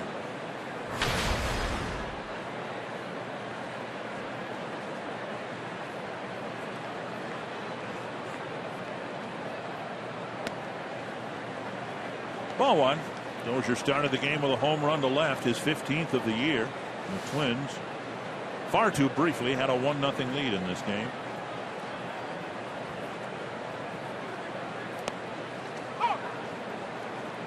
I misunderstood what you were going to say about the different rules, American League, National League. See Dunsing saying, "Hey, I made contact." That isn't so tough.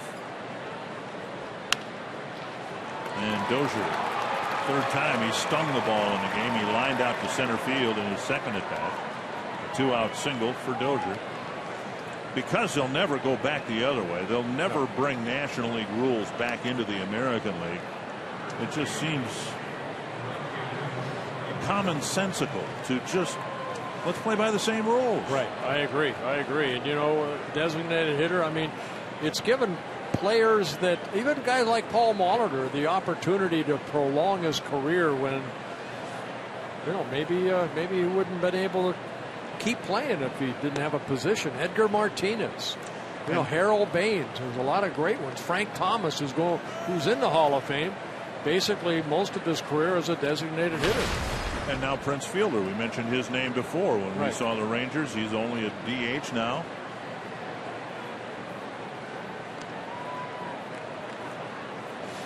One and 0.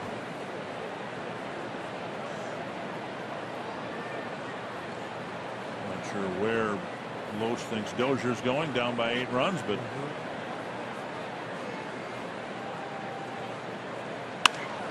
get up over his head. Nice catch by Jeanette. Timed his leap perfectly. Hunter with a liner to end the inning. You're watching this Twins and Brewers series on Fox Sports North, presented by North Dakota Tourism.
If that's the same day you have. It's leap year next year, too. And Twin fans, don't forget at Twin home games to bring your Circle Me signs. And if you get circled, you may find yourself in a Minnesota Lottery's winner circle, where you could win $100 worth of lottery scratch-off tickets, courtesy of the Minnesota Lottery. Like a catch. You see Dunsing right there? Feel that ball. Since you mentioned leap year, you do know that I was born during a leap year on March 1st. And had I been born hours before, this whole business of you making a big deal about your birthday would be a little offensive to me, because I would only be able to celebrate once every 4 years. Yeah, and you'd only be like 20 years old. No, I wouldn't even be 20. I would not have had my 20. You're not 80 already? I'm not 80. Although, a few more 6-run first innings will get me there. How about that? It wasn't a leap year when you were born. Yes, that's what I'm saying. Yeah, it was a leap year. By hours, I just missed having a birthday once every 4 years. Well, what happens to people that are actually born, on February 29th? Do they only celebrate a birthday? I'm sure. Do they do it the 28th? Do they do it March 1st? I'm sure somebody. Do they not do it? Somebody on Twitter can probably respond to sure you or I'll me. probably get it. Yeah. 1-1. Little pop-up, short center. Nunez out. Robinson in, and Nunez with the catch. Nicely done, 2 down.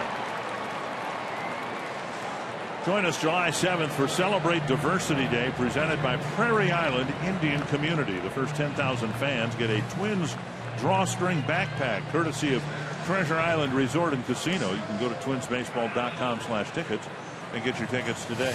I said when Brian Dunsing comes in, I hope he can get 2 or 3 or maybe 4 innings in, and maybe this is a turning point for Brian, because sometimes when you're only asked to get 1 or 2 outs here or there, you don't get to stretch it out. Well, Brian's been able to stretch it out.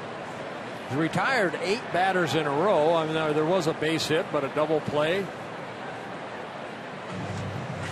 Right now the count, 31 pitches, 19 for strikes. He's got a strikeout. 8 batters, 8 outs. Of course, he's had a couple of ugly outings. And when you're only pitching a third of an inning at a time, it would take literally forever to get your numbers lined up properly. But now here he has a chance to at least go 3 scoreless innings and bring the inflated, puffy numbers down a little bit.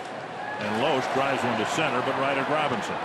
All right, another good inning. 1-2-3 inning for Brian Dunsing.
Lead, and with that, let's take a listen to our Medica sounds of the game.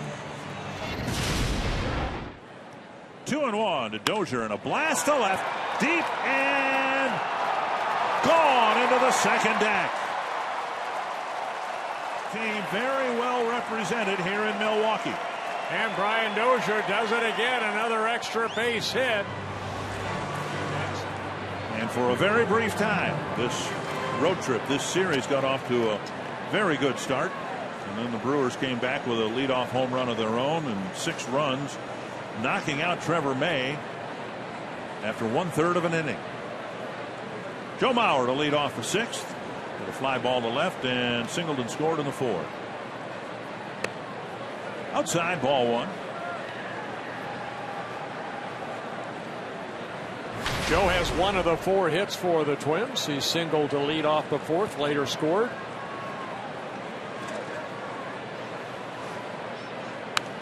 Fouled back.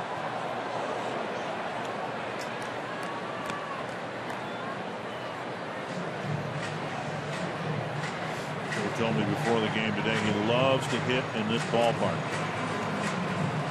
He said it didn't make a whole lot of difference whether the roof was open or closed. They closed the roof here half hour, 45 minutes before game time.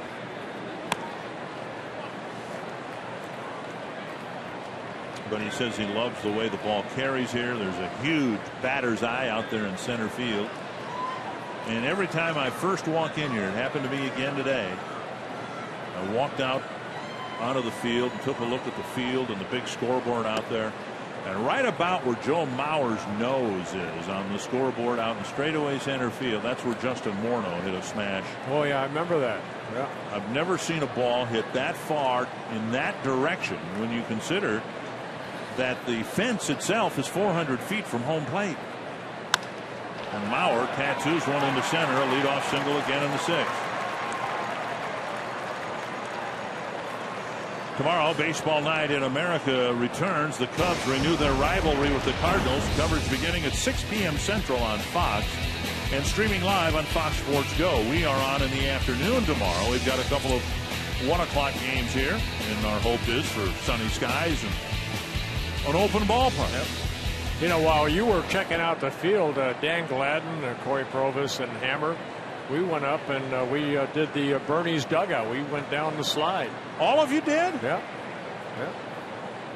I did it 3 times. Seriously? Yeah. If you went to Disneyland or Disney World, that's like an e-ticket. Fouled back and out of play. Yeah, so I'm assuming you were escorted out there, and there was a chaperone. Yeah, we had to sign a letter and everything of, you know, in case we get hurt. But we went down that Bernie slide. Pretty cool. I have video of it. Well, we're of my feet. We're in a visual medium here. We have access to it. Can we put it on TV at some point? So it's on my phone. Here's Plouffe with a drive to left center field and deep. Go ahead, go out there and go on the slide. I would do it right now. And it's a 10-4 ball game. And for Trevor Plouffe, his 10th home run of the year.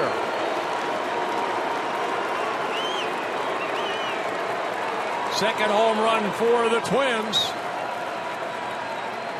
And for Trevor, his first home run since June 10th when he hit one at home against the Kansas City Royals. He got a Kyle Loesch fastball, got underneath it, and hit it to straightaway center, little left center. Man, he got all of that. Wow. I don't see Bernie Brewer coming down off that slide now. TC's here. Yeah. I suppose Brewers wouldn't let the Twins mascot go down the slide. Rosario is 0 for 2. He did drive in a run with a ground ball in the 4th.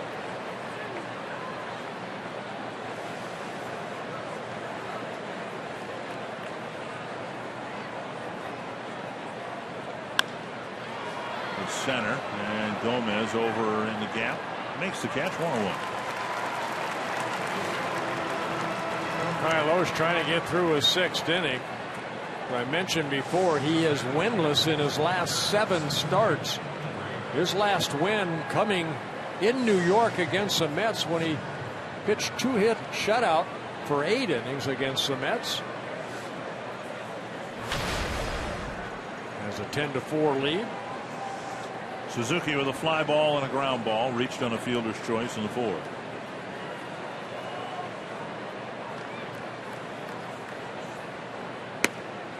Strike on the outside corner.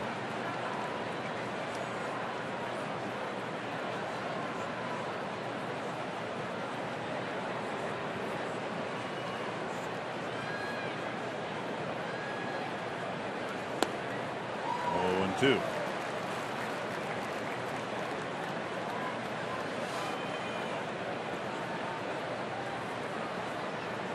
Tigers beat the White Sox 5-4 tonight. Twins hoping to make a game of it here. They're running out of outs. Yeah, Loesch had 103 pitches, the most he's thrown in a ball game back in late April against the Reds. 116.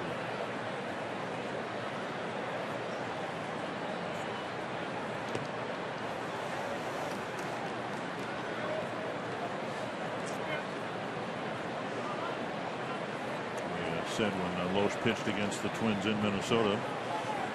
Here's how old he is to put it in perspective. The Twins got him for Rick Aguilera.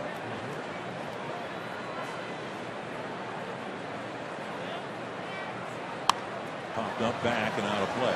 So you're calling Aggie old? No. In fact, I was going to compliment him if you'd just given me enough time. Okay. We see him at the fantasy camp, and he looks. Try to work out of it because he will see you at the fantasy camp, and he may pitch against you. He looks like he could still pitch. He looks grayer, but he still is in great shape. How about that? Wow. That'll keep me out of kangaroo court. Well, you're dealing with a judge here. Suzuki strikes out, 2 down. And only the second strikeout for Loesch.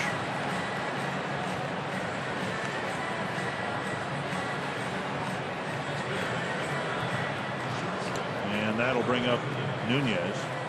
And for Loesch, his ascension through the Twins minor league system wasn't real smooth. The Twins got him, and he spent 1999 at 3 different levels: low A, high A, and double A. And then in 2000, this seems incredible. This is double A for the Twins. Kyle Loesch toted an ERA of 6.04, and his record was 3-18. Here's a deep drive to left center field off the bat of Nunez, and Gomez makes the catch on the warning track. Gomez with the catch for out number 3. Nunez just missed the second home run of the inning. Trevor Plouffe did hit one, and it's a 10-4 ball game.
Is presented by Toyota.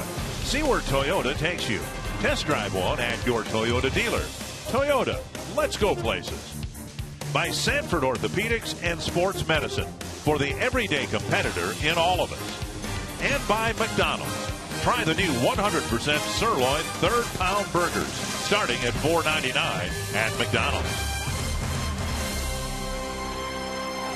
Aaron Thompson into the game for the Twins after Brian Dunson got 9 outs from 9 batters. Yeah, you know, Dunsing needed that little extra work. So does this guy right here, Aaron Thompson. You know, he has struggled as of late over his last couple starts. Only a third of an inning combined, 5 hits and 5 earned runs. One of those coming against the Cubs where he did not get an out. Ended up giving 3 hits, 4 runs, and then he last worked on Tuesday against the White Sox, a third of an inning, a couple hits, only 1 earned run. 2 left-handers out of that bullpen besides Perkins. They're really, hopefully, Dunsing did a good job. Hopefully Aaron Thompson can maybe pitch an inning or 2.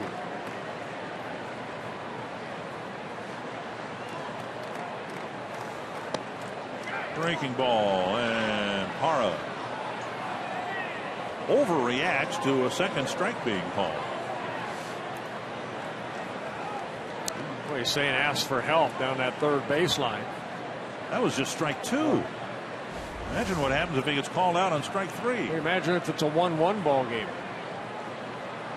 It's a 10-4 ball game. They called not location, but that he went. A drive to center, and Robinson with room to make the catch. And he'll go back being upset at that one call, even though he got a pitch to drive. Hitters. You never did like hitters, did you? You can fill out your 2015 insurance MLB All-Star Game ballot now at twinsbaseball.com. Voting is exclusively online and available on your computer. You can vote up to 35 times at twinsbaseball.com. We will get on Monday the updated American League voting totals, and the hope is, well, no Twin is going to get voted in, so you hope that Brian Dozier is selected, but the best thing that can happen for Dozier, and probably a handful of other players, not just with the Twins but around the American League, is that the voting isn't as skewed in its final tally regarding the number of Royals. It really is going to make it a challenge if the voting holds consistent as it's been, and if there are 7 Royals that are voted on, they're going to be Kansas City Royals who aren't going to be on the All-Star team. As you mentioned, a guy like Wade Davis. Yes. Yep. How are you going to put them on if the Royals, if every team has to be represented? And I'm a big believer in that. I think every team should be represented. I agree. So if you have to accommodate the other 14 teams in the league, how do you then go back and pick even more Royals for the All-Star team? At any rate, vote. It's too late to vote early, but vote often. Well, it'll be Ned Yost as a manager. He'll be managing a lot of his same guys. Here's a drive to right. Hunter retreating to the corner. And room to make the catch out, number 2. And that'll bring up Ryan Braun. And then, of course, long term, because there's significance to the game itself, if the Royals were to make a return trip to the World Series and the National League won in part because, I hate to pick on him because it's not his fault, Omar Infante, if he's the starting second baseman, right now he's about the 14th best second baseman in the American League. And if the American League loses because someone who has no business being there is there. But again, Dick, it's a fans' game. They have the right to vote for who they feel they should go in, whether it's biased or not. But you'd like to think, because the game's important to me. I've enjoyed it, and I know I'm in the minority, but I love the game. I've taken my family. Well, we know you love the game. But, I mean, I've taken my family to All-Star games when, most announcers who work a full schedule, the last thing they do is go to a baseball game. It's just too bad the game isn't in Kansas City. It was a few years ago, and Billy Butler was their only representative. Right. Well, they're going to make up for that. 1-1 to Braun. I really cringe at what it's going to do to the game. The game itself, and some very unworthy. And I guess my message to the fans is be a baseball fan rather than just a Kansas City fan. Vote the right people in to right field, and Braun will have an extra base hit. It is a double with 2 outs in the 6th. Yeah, Braun picking up his second hit on his 10th double of the year, an RBI single in that 6-run first inning. This comes with 2 outs.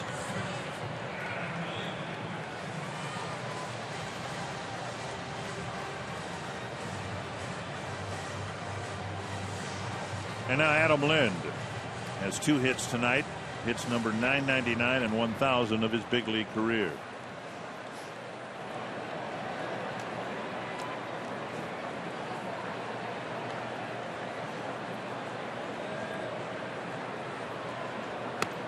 Up, ball 1. I guess that's why you look at 3,000 hits as such a great landmark. I mean, here's a good hitter right here. Adam Lind had some good years with the Blue Jays.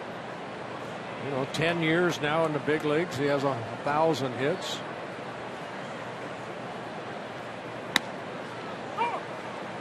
Start breaking it down to where, say, 3,000 hits for 20 years, you have to get at least 150 hits a year.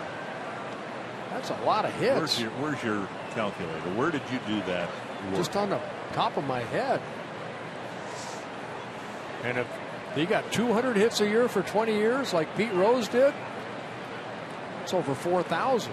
Well, it is 4, but he had over 4. Unbelievable.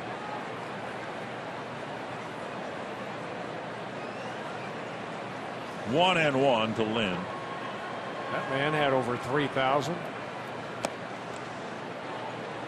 Pure hitter from the day he came up with the Brewers back in 1978. Spent 15 years here in a Brewers uniform. Represented that Brewer logo, the number, with a lot of pride.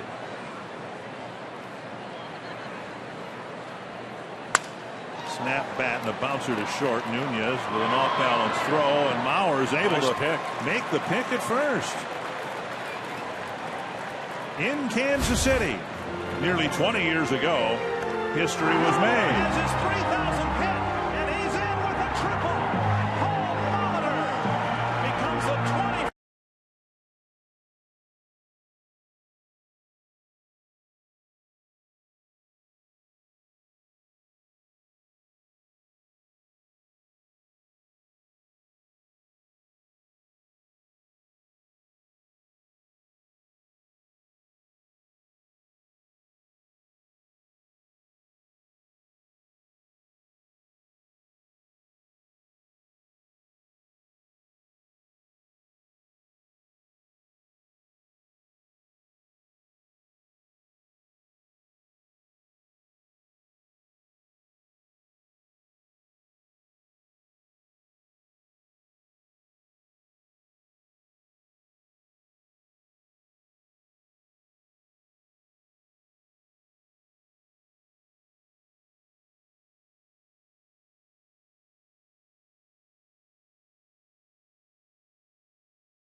The game and a lot of home runs. Yeah, Brian Dozier started the Twins offense with a home run.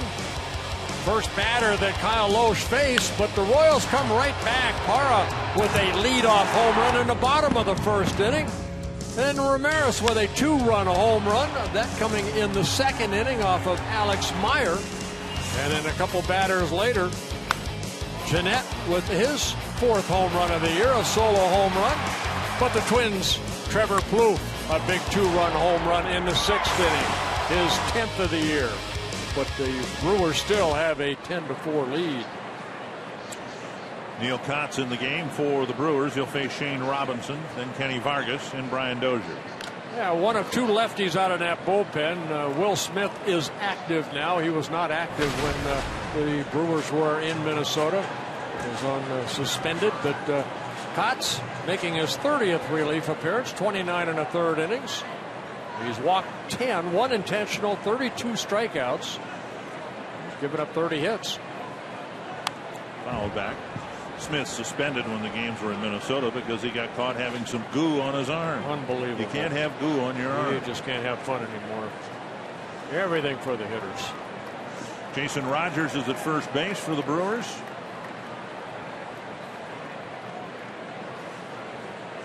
Two strikes to Robinson. And a chopper to Ramirez. One down. Watch every out-of-market regular season game live or on demand in true HD with MLB.TV Premium. Real-time highlights, live look-ins, pitch tracking widget, and more. MLB.TV Premium includes a free At-Bat 15 subscription. Watch live baseball on over 400 mobile and connected devices. You can watch at home. You can watch in the office, on the go, every night, every device. Blackout and other restrictions apply. Visit MLB.TV for details.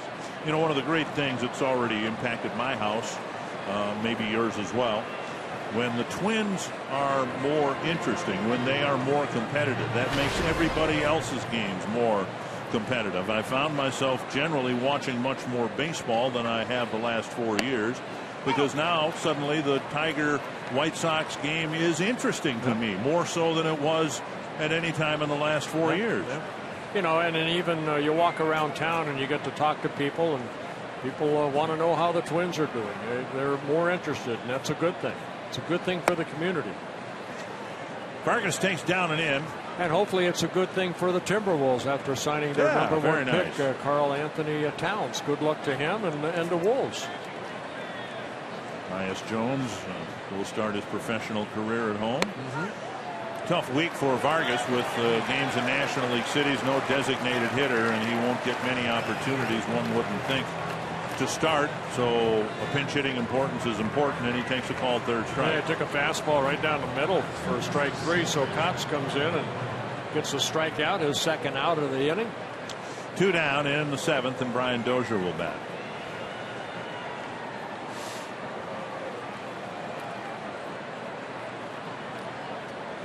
Just one other note regarding the All-Star game. We were talking about that the last half inning, and if it comes to fruition, if the Royals dominate the starting lineup, the All-Star game, regardless of what happens in the game, it will be remembered as the game where that happened, where the Royals fans, there's another liner, and Dozier has stung the ball 4 times today. He's got 3 hits, 2-out single here in the 7th, and a big turn at first. He'll be held to a single. You like that. I don't care what the score is, you hustle, and that's what Brian Dozier did right there. If that ball got past Jeanette at second base, he scoots in. And I bring that thought up now with Torrey Hunter coming to the plate. Something great will happen in the All-Star game this year, maybe more than one thing, but it'll probably be remembered as the year the balloting was stuffed by Kansas City fans. When the All-Star game was played here in 2002, what everyone remembers about the game is that it finished in a tie. Not the fact that perhaps the greatest catch made in All-Star game history was turned in the first inning by that man. Yep. Robbed Barry Bonds of an All-Star game home run. And Barry Bonds picking up Torrey Hunter right around the middle of the field. But when you think about the All-Star game here, what's the first image you have? The commissioner shrugging his shoulders, saying, "No, okay, yeah, we'll just call it a tie," and that's unfortunate. Well, I still remember the catch by Torrey and Ichiro. You know, Torrey was playing center, Ichiro was playing right, and the look on Ichiro's face after Torrey leaped and caught that ball was, wow, nice catch. Torrey's comment was he didn't know Ichiro knew any English, particularly the words he used. I said nice catch. 1 strike to Hunter, and now 2 strikes. Well, Neil Kotz, he's 35 years old, first season with the Brewers. Pitched for the White Sox, the Cubs, a lot of time in Chicago. Last couple of years with the Rangers. Signed as a free agent, a 1-year contract over the winter by the Brewers. And now 1-2.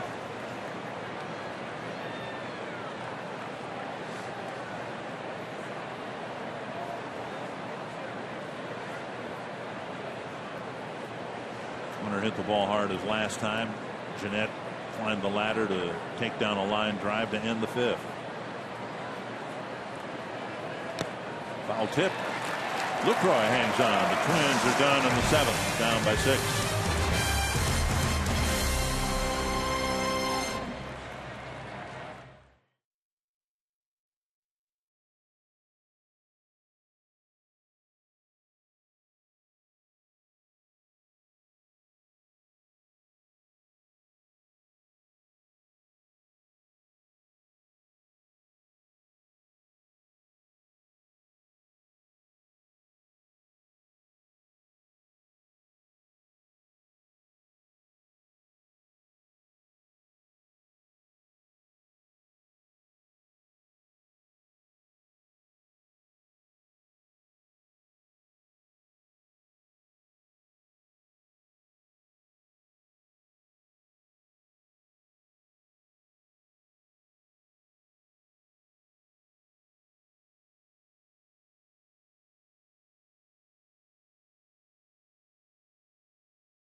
All right, thank you, my friend. It's 10-4, and Carlos Gomez will face J.R. Graham.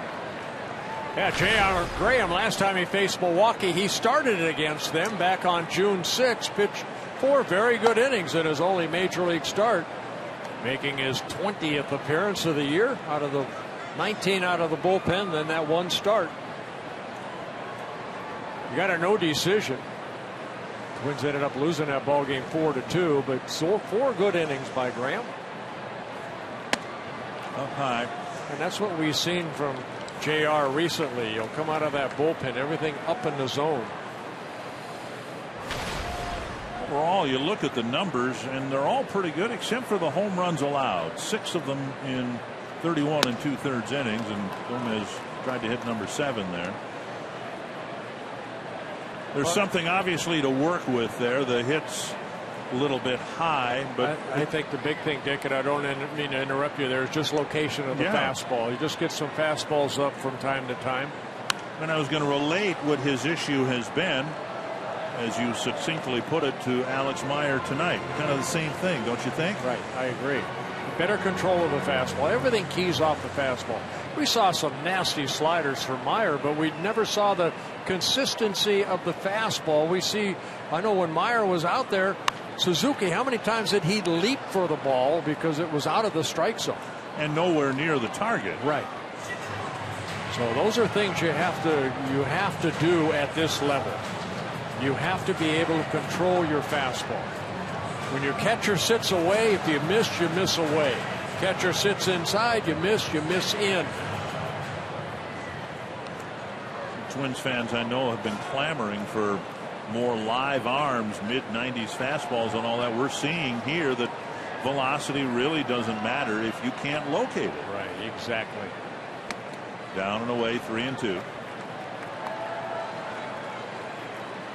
Too many pitches in a short amount of time, too. Graham last worked on Monday against the White Sox. 2 shutout innings, allowed only 1 hit through 25 pitches. That was that 13-2 win for the Twins. And Gomez trying to hit it into, I think, the river. Falling down after swinging and missing, and hearing some hoots, I'm sure, from the Twins dugout. Well, you know, we had Carlos. He's doesn't get cheated. Good little breaking ball on a 3-2 pitch, and Gomez landing on top of home plate, but he's not safe. He's out.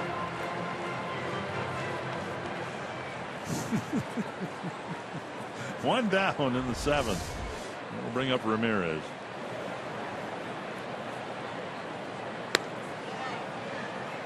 .96, but just off the plate. See, I'd like to see Graham. We always see him split that ball in his hand, kind of like Mike Pelfrey does for that splitter, but haven't seen a lot of those. But it's hard when you always fall behind. He has to. There's another fastball at 96. But you know, when you're working on a pitch, you can really only work on it when the count's in your favor, where you can waste a pitch. See the little spread of the grip of the baseball, but then he'll adjust it in the glove and then throw another fastball. Pop up down the right field line, and Hunter with the catch, out number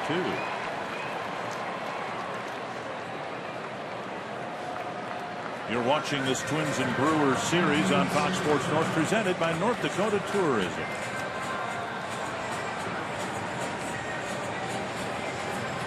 Two gone, and Gene Segura will bat.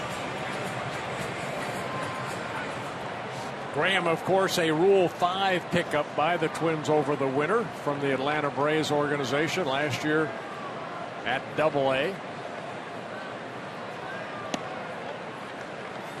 Ball 1. Segura with a 2-run single in the first.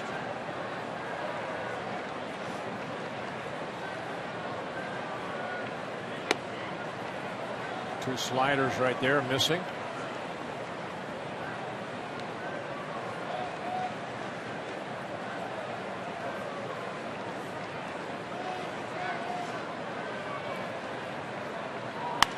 Foul back, 2-1. He's got a great arm. It's nice and easy. It comes out so easy at 96. He can just control that fastball.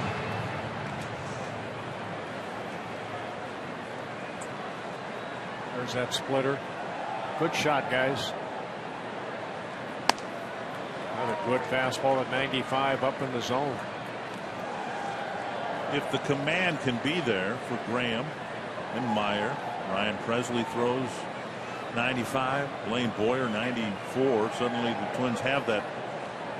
You know, Casey Feen would be the soft tosser, and he throws 92. Yeah. And he can pinpoint that little cutter.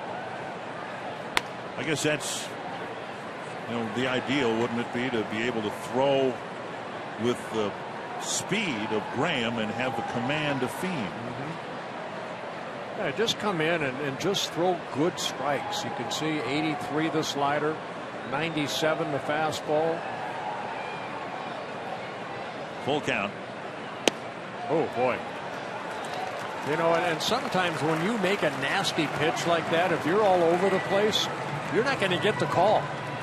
That looked like a pretty good fastball right there. But Segura took it for the walk. Let's take a look at this 3-2 fastball.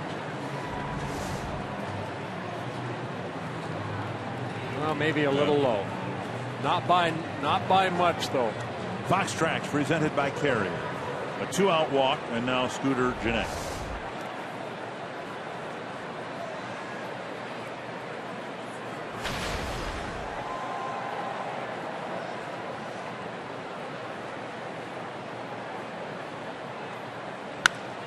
To left field. And over in the gap, Rosario puts it away. Good inning for J.R. Graham. Scoreless 7th inning with Carlos Gomez entertaining the fans with a strikeout and a tumble.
Well, it sure sounds like it. Very young, very talented. Mauer will lead things off. A couple of hits and a couple of runs scored for Joe on the night. To left field. Hara circling back. Not the best route in the world, but he's there for the catch. One away. One down in the 8th inning. Again, a day game tomorrow and Sunday. Then the Twins will head to Cincinnati. You can spend your summer at Target Field and become a Twins season ticket holder with a new Pick 10 plan. You pick 10 games against the opponents you want to see the Twins defeat, and you save off the box office price. Enjoy sweet spot benefits exclusive to Twins season ticket holders, including 10% off game day food and merchandise at Target Field. You can learn more about package options. Visit twinsbaseball.com/pick10 or call 612-33-TWINS. 1-1 to Plouffe, who hammered a home run his last time up. He sharply singled to right on the 4th.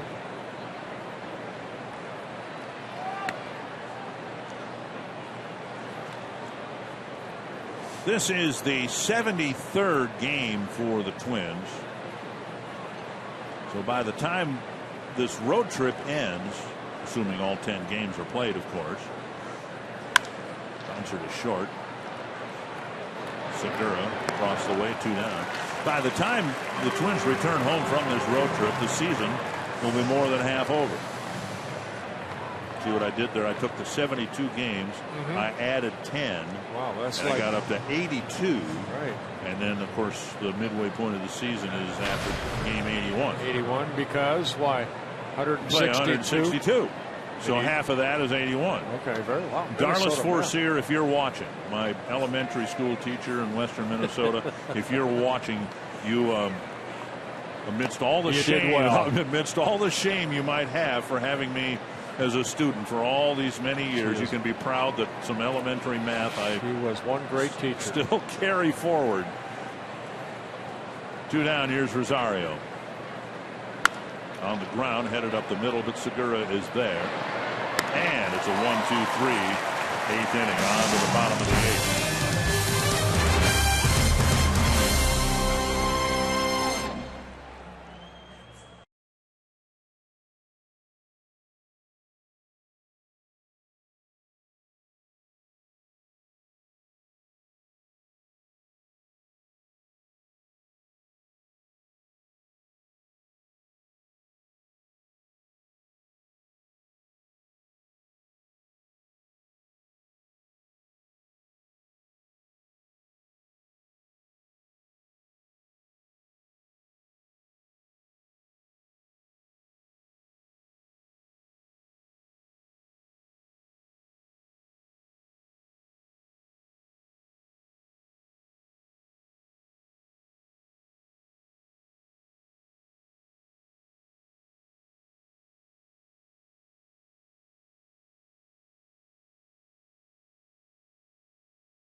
Had a lot of fun here tonight at the Twins' expense. Well, it all came early. I mean, right off the get-go. 10 runs in the first 2 innings. That's not the way to start, but the Twins have had some good at-bats. Kyle Lohse worked the first 6 innings. He's the pitcher of record, and Trevor May lasted only 1/3 of an inning. He's also the pitcher of record. Rogers hitting to lead off the 8th against J.R. Graham.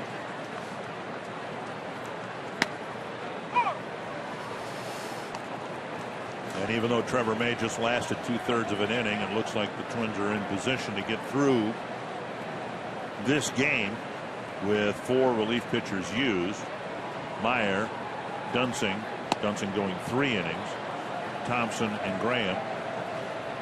Not a very good swing right there by Rogers on a slider from Graham.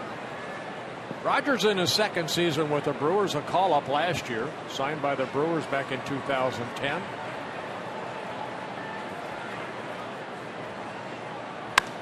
That's hit well to right field. Hunter with room in the track, 1 away.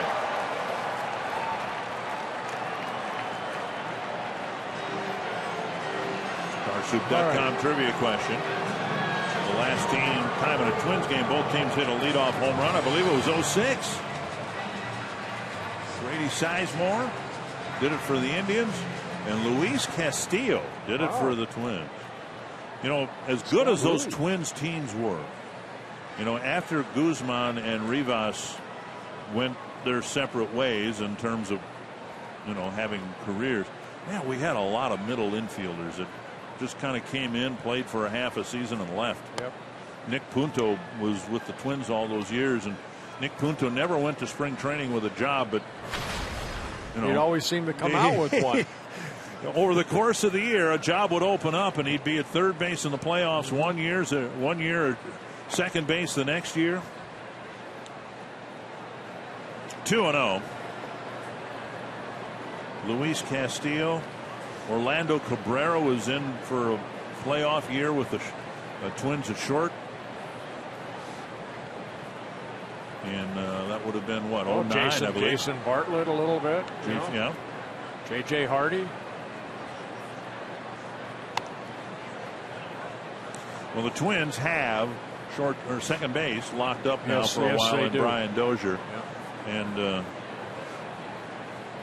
Twins at short and now out in center field are quite unsettled, to be honest. They had to put Byron Buxton on the disabled list today.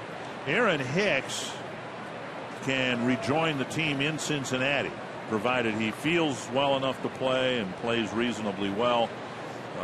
His 15 days expire on Sunday. Chopper headed up the middle, and Nunez to his left juggles it. And Parra will reach on what should be an error, charge to Nunez. Well, had to go a long way for that ball up the middle, and in the exchange just never got a good grip on that baseball. So that high chopper over the mound.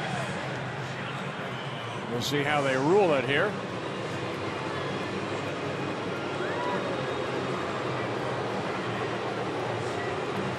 And they do give Nunez an error.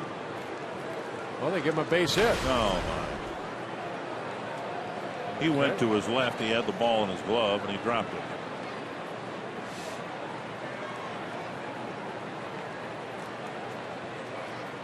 Here is Lucroy.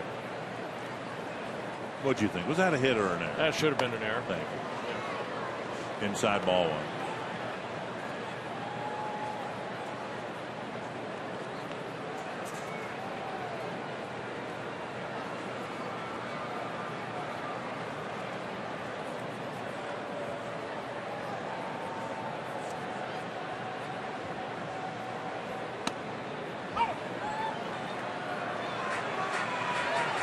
Strike on the outside corner.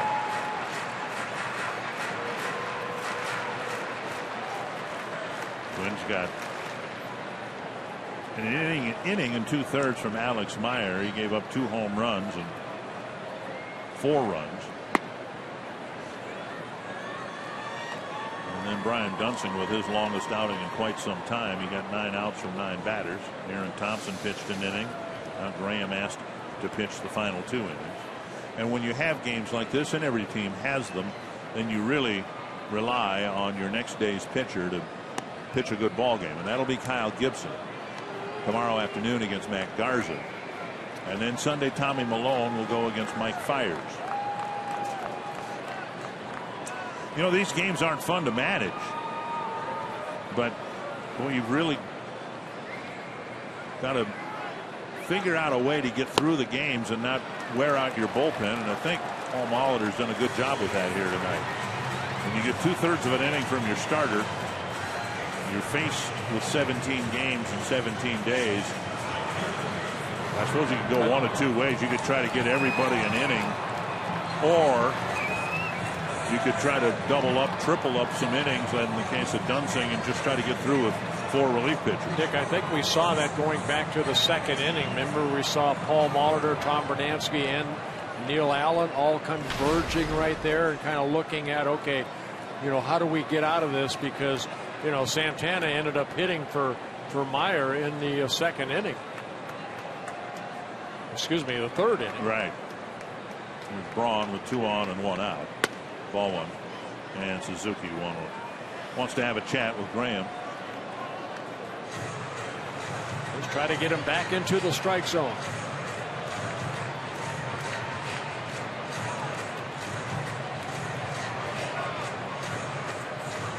So you don't see a lot of movement from the fastball of Graham.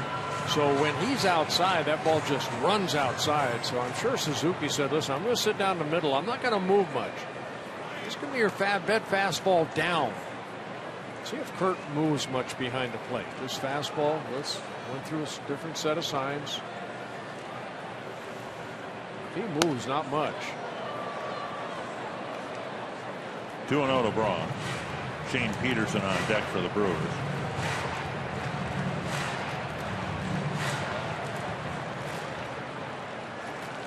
For some reason, the Brewers have played their best against the Twins. This is a Brewer team that right now is 20 games below the 500 mark. And they've hit the ball like the glory Brewer teams of the early 80s. Harvey's Wallbangers, of which Paul Molitor was part of it. I saw Gorman Thomas here this afternoon, big part of that crew.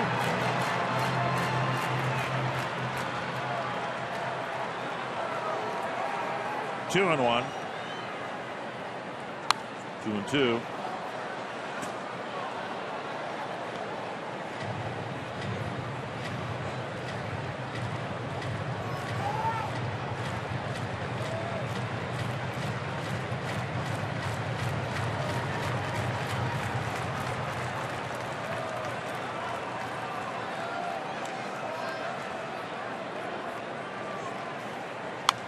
Popped up, and it too is out of play.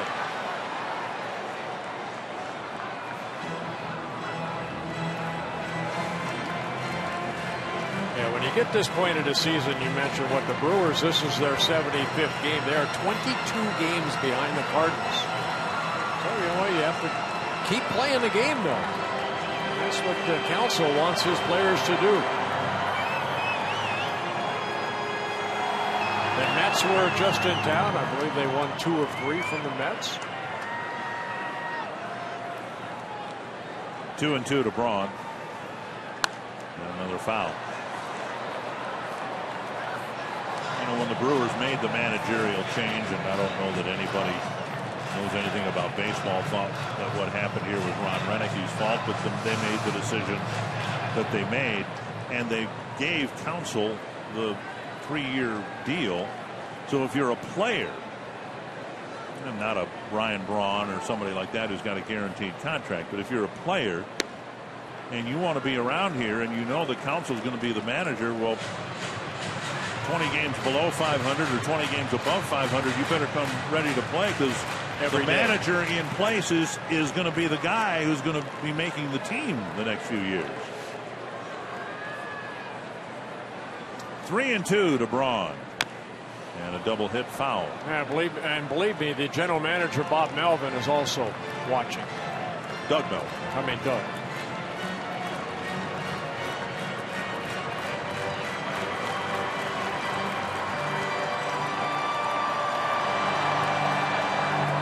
Braun having a lengthy at bat, and Graham about to throw his 40th pitch, trying to get his 5th out.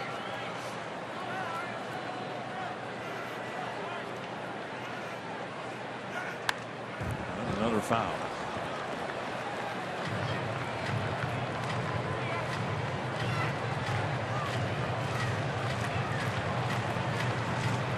Tenth pitch coming up in this at bat.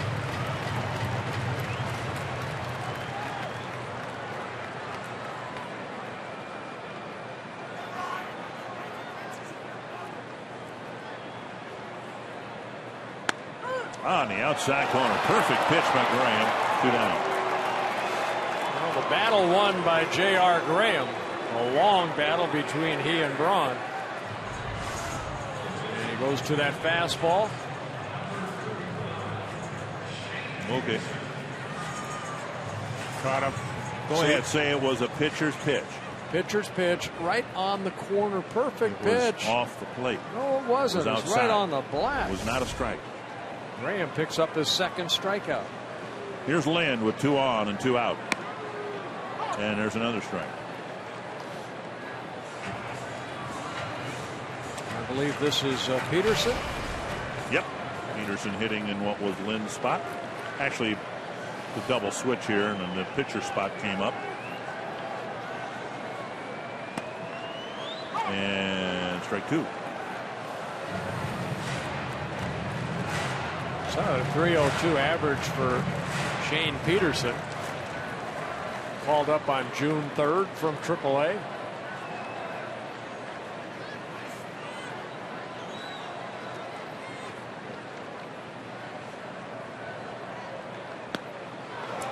And Graham finishes his outing on a high note with a pair of strikeouts.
An early 1-0 Twins lead quickly vanished when the Brewers scored 6 times, knocking out Trevor May after a third of an inning. Alex Meyer made his major league debut, and the Twins have not come close enough to make this 9th inning interesting, at least not yet. Jonathan Broxton will come in to pitch to the Twins in the 9th, facing Kurt Suzuki. Yeah, Broxton, 31 years old, in his 2nd season with the Brewers. Good fastball, slider, changeup.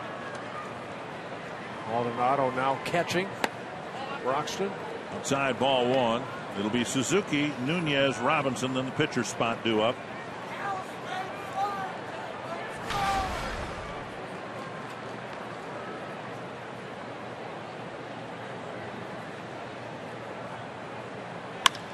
Bouncer to short, easy play for Segura. 1 down. Couple of day games coming up here. Our CenturyLink What's Next has Kyle Gibson on the mound against another former Twin, Matt Garza. Yeah, Garza, you can see his numbers are high like Kyle Loesch's were. Garza will be making his 15th start as well as Kyle Gibson. And both of them have faced the Twins already this year, and Gibson has faced the Brewers. Nunez will bat.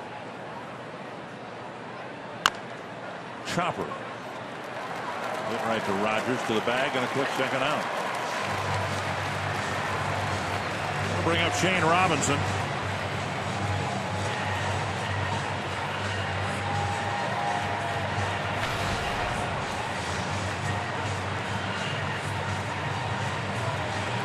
Robinson 0 for 3. A couple of ground balls and a pop-up, none leaving the infield.